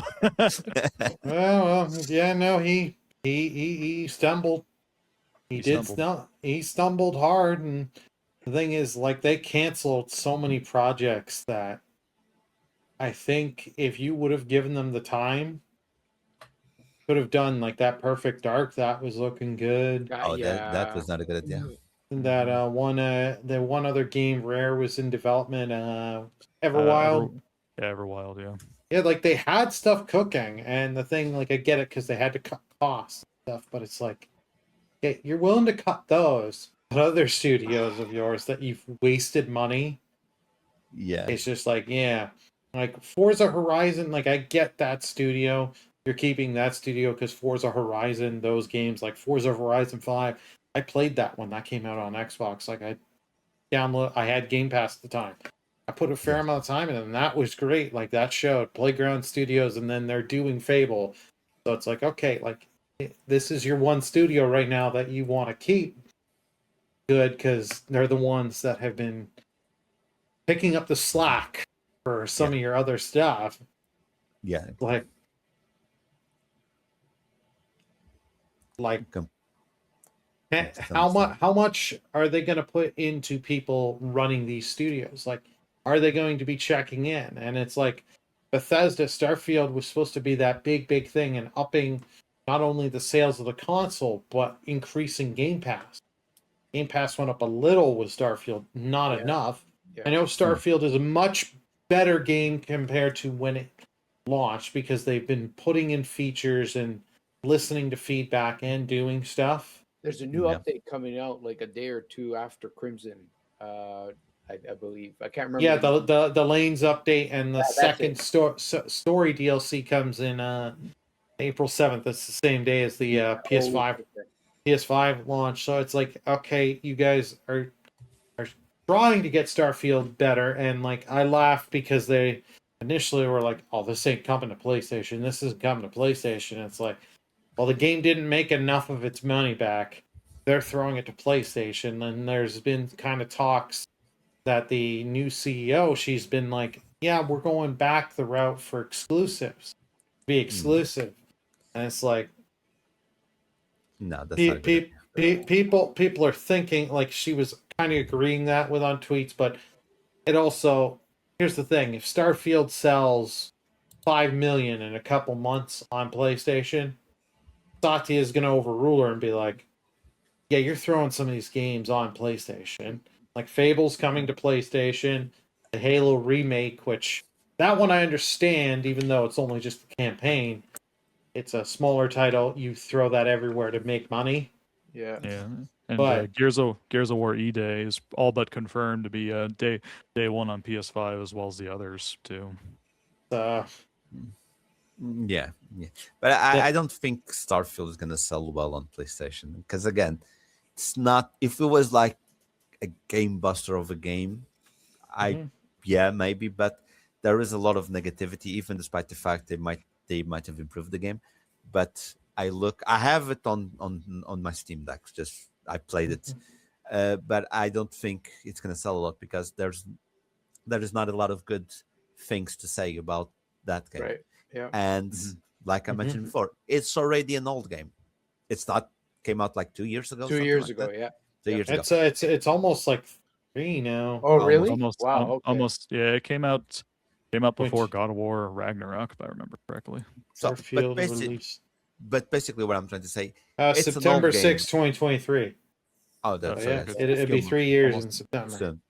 Never mind. So basically, what I'm trying to say is, it's already an old game. It's not going to sell that. It's not going to sell because if a God of War, despite being the same age, goes to Xbox, it's going to sell a lot because there's a lot of good things to say about God of War, even if it's Ragnarok, which is not as good as the God of War 1 on the PlayStation 5. I think they improved some stuff, but I think the first one maybe was because of the surprise or the story elements. It was a little bit better. Again, I didn't like to play as Loki, as Atreus. I didn't like that part, to be honest. But if a God of War goes to Xbox, it's gonna sell a lot because it's considered one of the best games. Starfield coming to PlayStation, it's not. It's not. It's Yeah. not it. It's not it. So people won't want to play it. So here's the thing I want to like the thought that just popped up to my head. When we've touched upon all of this, like they're talking about Project Helix, the next gen graphics, the hardware that's coming out. No time frame given, but is what you said, Burley, earlier. Where are the games? Like you're telling me about all this great hardware that I'm going to go out and spend my money on, but I don't know what you're going to support it with because you sure shit didn't support the current gen. You know what I mean?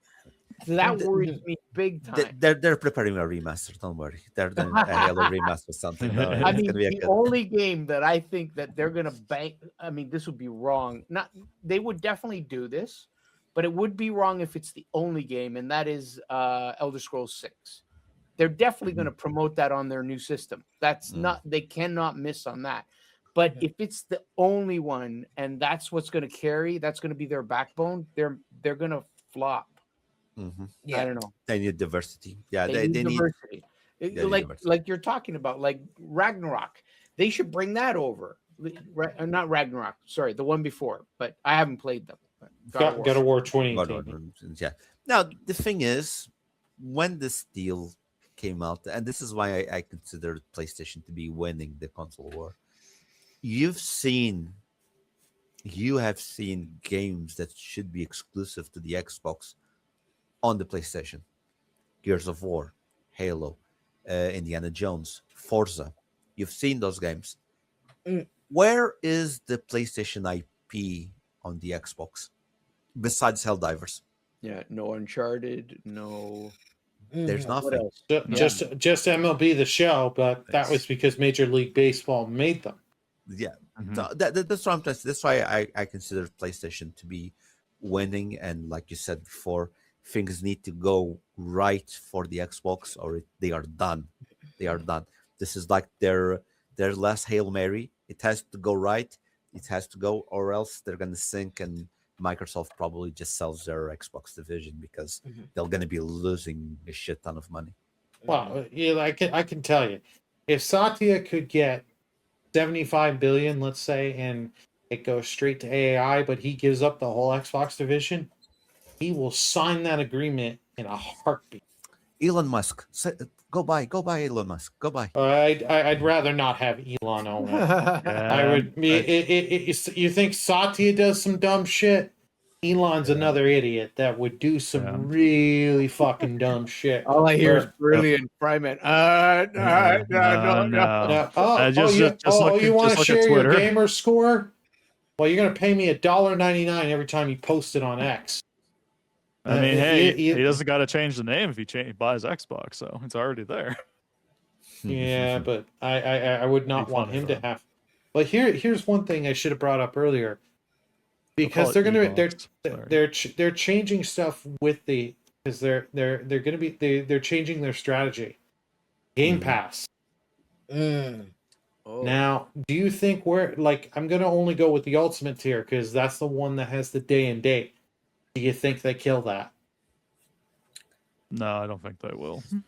No, no. They would no. kill they would kill the cheapest tier though, and they would Yeah. just take the second lowest tier and then just jack up the price for that one and make those two the only available ones. I feel like they could do that. Yeah. Yeah. That was what I was just about to say. They'll probably kill the lowest tier and jack up the prices of the other They ones. they don't want poor people playing.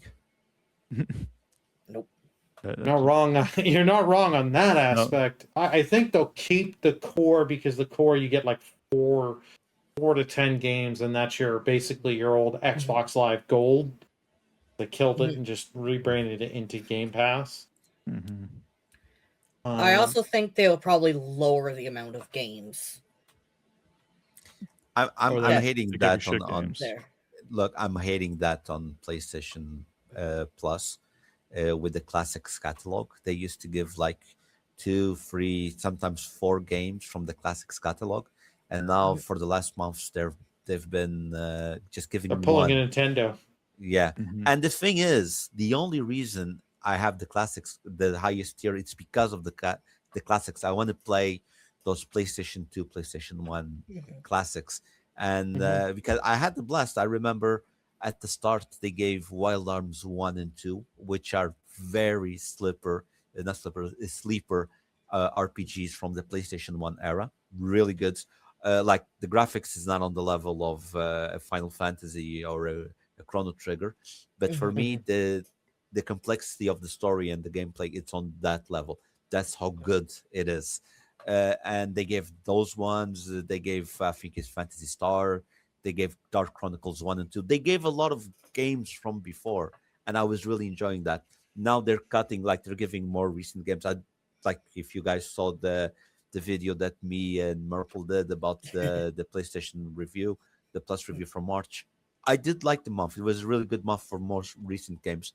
But what left a bitter taste on my mouth was the classics. Just one, a PSP game. Like I pay an extra amount to get those games there. I don't want one. Like if they keep giving me just one and one that's crap, next year probably I will go back down the tier. Probably I'm going to do that because I can't spend that much money for something that I'm not using. Because I'm not going to play that Tekken. I'll be honest. I played it on the PSP. I don't feel like playing it again. But again, it's not fighters are not my thing, for example. But that's why I want those classic ones. I'm going to tell you now. Did you guys play Valkyrie Chronicles? You guys Yeah, I know did. Valkyrie? I know No. that. Yeah, You know of it. I played the first one. Okay, so basically this is very weird because Valkyrie Chronicles 1 is on the PlayStation 3, if I'm not mistaken. Yeah, Valkyrie shit. Chronicles 2 and 3 are on the PSP, and then Valkyrie Chronicles 4 is on the PS4. Yeah, PS4, Xbox One, and PC. So what I'm trying to say is 2 and 3, which actually 3 is exclusive in Japan. If you want to sell, like I have 2 on the PSP because I bought it, or is it on the Vita? I don't remember, but I have on my handheld. PSP, thank you. But I have it I played it on the Vita. Basically, what you can do is you have this array, this huge library. Like you said, Kirok, PlayStation 2 had a great library of games. Yeah. You can put that on the classics tier because it's we're getting there. PlayStation 3 is already retro. Imagine 2 and 1. Those are classics. We are paying for that tier. You need to put more stuff in that tier. That's why I'm feeling I'm going to shut up. I'm going to rant. I don't want to rant. I've been behaving today. I don't want to rant today. You got a good point, and you're drawing a parallel to the Game Pass too. Right? Yes, exactly. So I get exactly. So that's I just want more classics. I want that nostalgic kick. Or PS2 games would be nice. Yeah, more PS2. Trust me, PSP has a crazy good library. Crazy good. Like they killed Final Fantasy Dissidia. I was so sad. They killed Final Fantasy Dissidia on the PlayStation 4, if I'm not mistaken. The Dissidia and Dissidia Duodecium, I think that's how you say it, on the PSP. Crazy good games. Crazy, great story, great world, great character. The fact they did the crossover with the different main characters of each Final Fantasy with each of the bad guys, it was really, really something unique that it stuck. I actually have the PSP. I no, no, sir, that's the Crisis Core one. But I did play the DCD ones, and there was a special PSP, I think. Mhm. And those are games that they are stuck on that retro console, and they make a deal with Square Enix. Enix, bring them here on the PlayStation Plus. Konami, Metal Gear Acid 1 and 2, here. People are going to enjoy this. Vandal Hearts, I keep fighting every month. I keep saying, I want Vandal Hearts. It's one of my favorite PS1 games. There are so many games, and they're just giving us one a month. And that's annoying. Hmm. I'm ready to move on. Let's go. I'm ready. Yeah, I'm getting sad. I'm getting sad. Damn. Anybody got anything else on Project Helix and Xbox? No. Bad timing. That's all I have to say. Mhm. I feel like it's a very bad timing. Well, it's now just a wait and see. Like, developers are getting the units for them to start developing early next year. So Which developers? Because yeah. like, Well, yeah. Well, I like mean- like your EAs and stuff like that. Yeah, the people that are yeah. always just going to port stuff, Mhm. but like for game Activision. developers, I think game developers are going to look and see with the Xbox Series, because the Xbox Series has not sold well. Like, PlayStation's beaten them like 3.5 to 1 so like, game developers. Okay, we sold. I'm just pulling numbers out of my head here. 15,000 copies on the Xbox Series, where we sold 450,000 on the PS5. Okay, I'm gonna stick with the PlayStation side and the PC side too, because guess what? That's where I'm selling. I'm not selling on Xbox. Is it worth me buying a kit, doing all this, and having to do this? And if I've already got to make a Steam version, it's already going to play on this anyway, so no sense in me buying the Helix Yeah. kit. Mhm. Good point. Alrighty, and we have one little more smaller, just kind of story here that just came. It's like dessert. It's very sweet. Yeah, a little preview here for Pragmata. It's Capcom, and we got with this is that they moved up the release date to the 17th. So they moved it up like a week early. Yeah, a week that- early from April 24th to the 17th. That's Which, usually good. yeah, no, that's usually a good sign. And like, I have played the demo for this on PC, and it, like, you know what, it looked and ran good on PC. People have told me the Switch 2, the demo's on like all the platforms. Switch 2, it runs well. And it's like, Capcom is showing right now they are locked in. They are putting their effort, putting it on all these devices. They're taking chances. It's a new IP. They're not, just being like, okay, we're gonna focus only on Resident Evil and Monster Hunter. Those are, and Street Fighter. Those are our big franchises. The rest can go by the wayside. No, they're coming. They're making a new IP. They're going back to Mega Man. They are focused in here, and I just like it. being, yeah, me Uh, too. it- it's I'm like excited. it's like the famous actor. He does like the big Marvel movies, so that then he can do the indies like the passion projects. And I'm Mhm. hoping Capcom is going that way. They're focusing right now on Resident Evil, Monster Hunter, to make the money come in, so they can have a chance at a different, fresh IP, which in this case is Pragmata. And hopefully, hey, if it goes well, it goes well. We can make a second one, or we can leave it like this as a cult classic. If it goes wrong, hey, at least we tried something different. But hey, we didn't lose that much money because we got this buffer from what we want from Resident Evil 9. So I like this. I really like this. Not just focus only on something so it doesn't get stale. Yeah, this is actually great. And like I was said before, 1 week earlier, usually is a good sign. That means they believe in the project, because I don't think there's a big game coming out that time. I don't think so. There's Sorrows. Sorrows is the only other game I think coming out next month. Sorrows That's is big enough. Sorrows is Returnal with a different skin, man. I saw the game. Yeah. It was great on the first, like, bro, Returnal is an amazing game.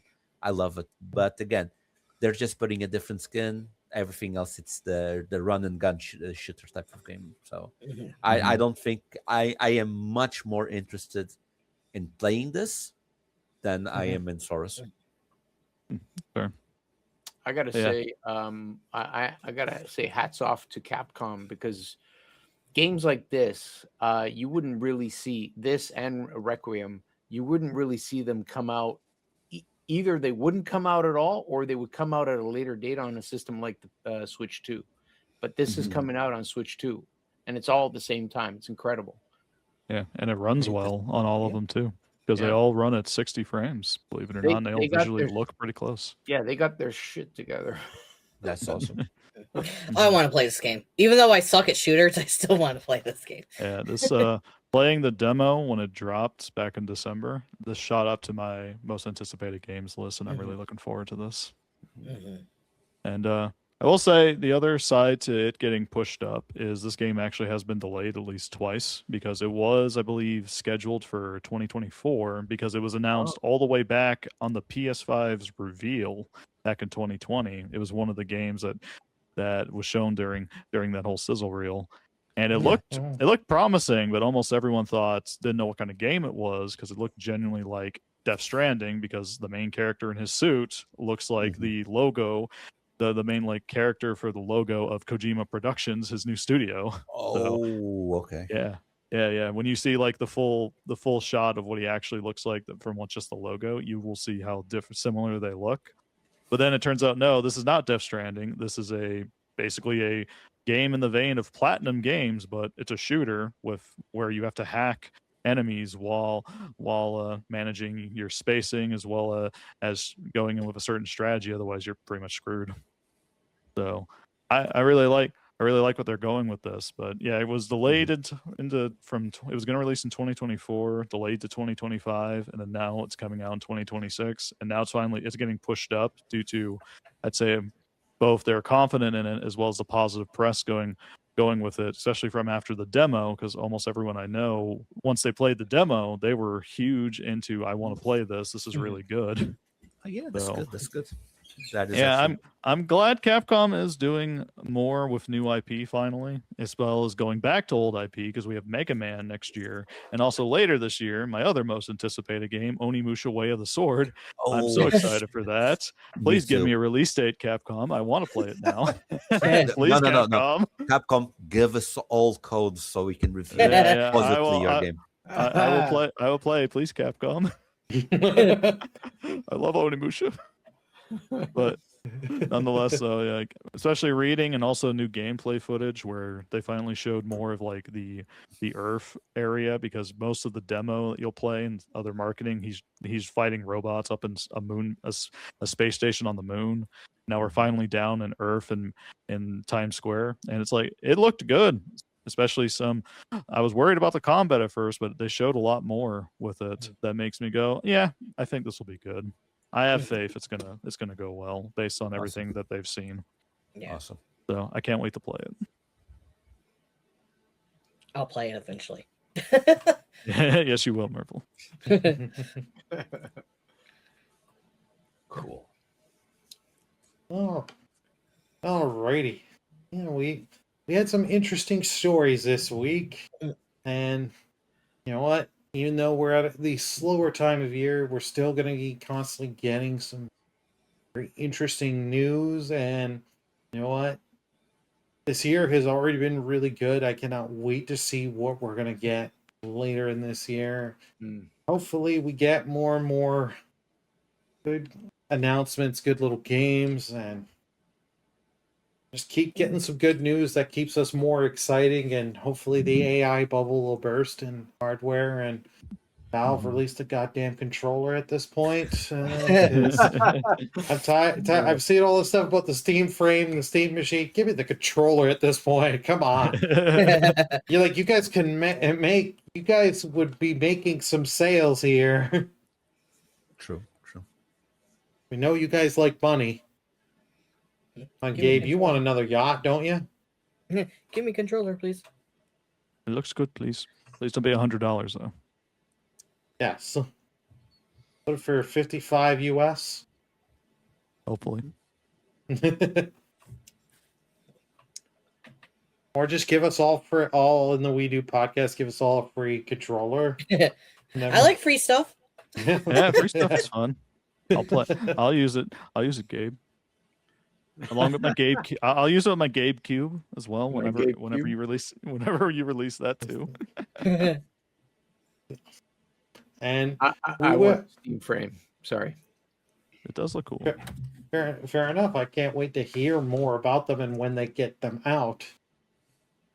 Some content we will have coming. We will make a Fatal Frame 2 remake review, both when Fry and I have beaten the game.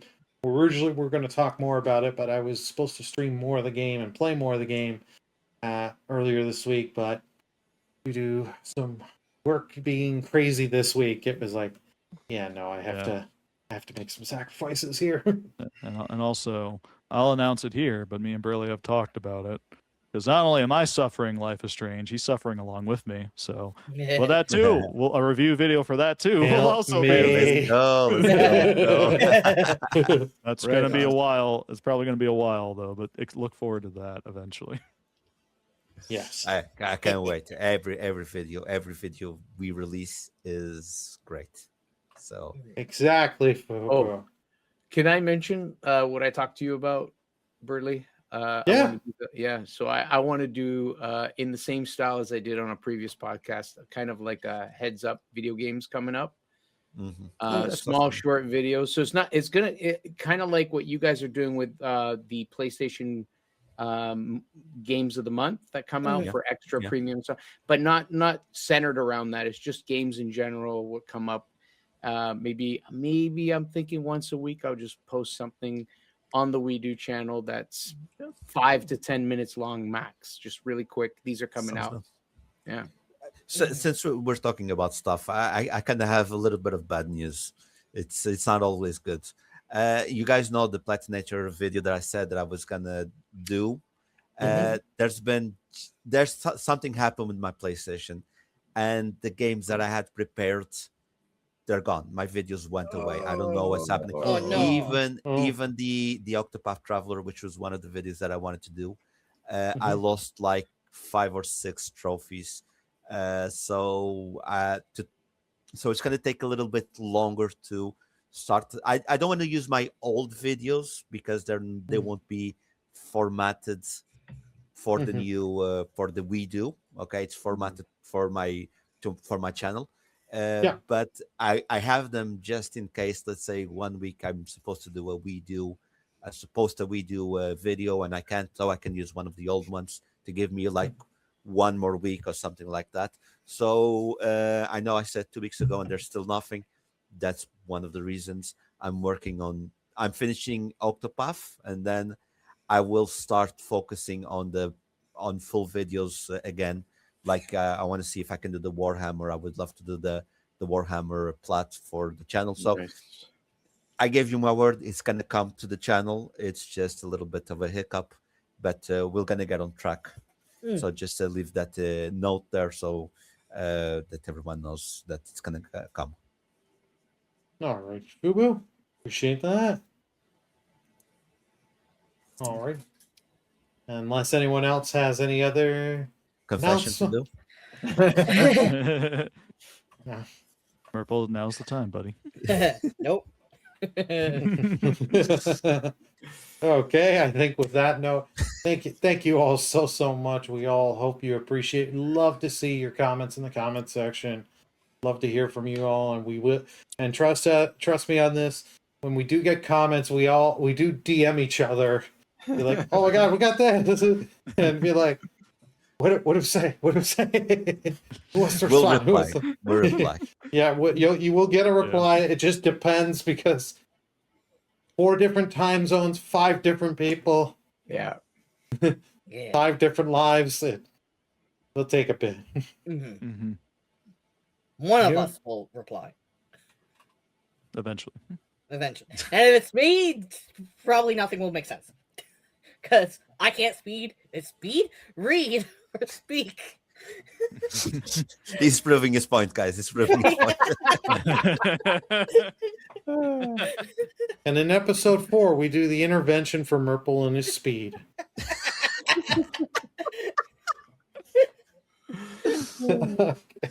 I think this is as good as any to wrap it up here. Thank you all so much. We are the We Do Podcast. See y'all next time. Bye, everyone. Bye, guys. Bye. Bye.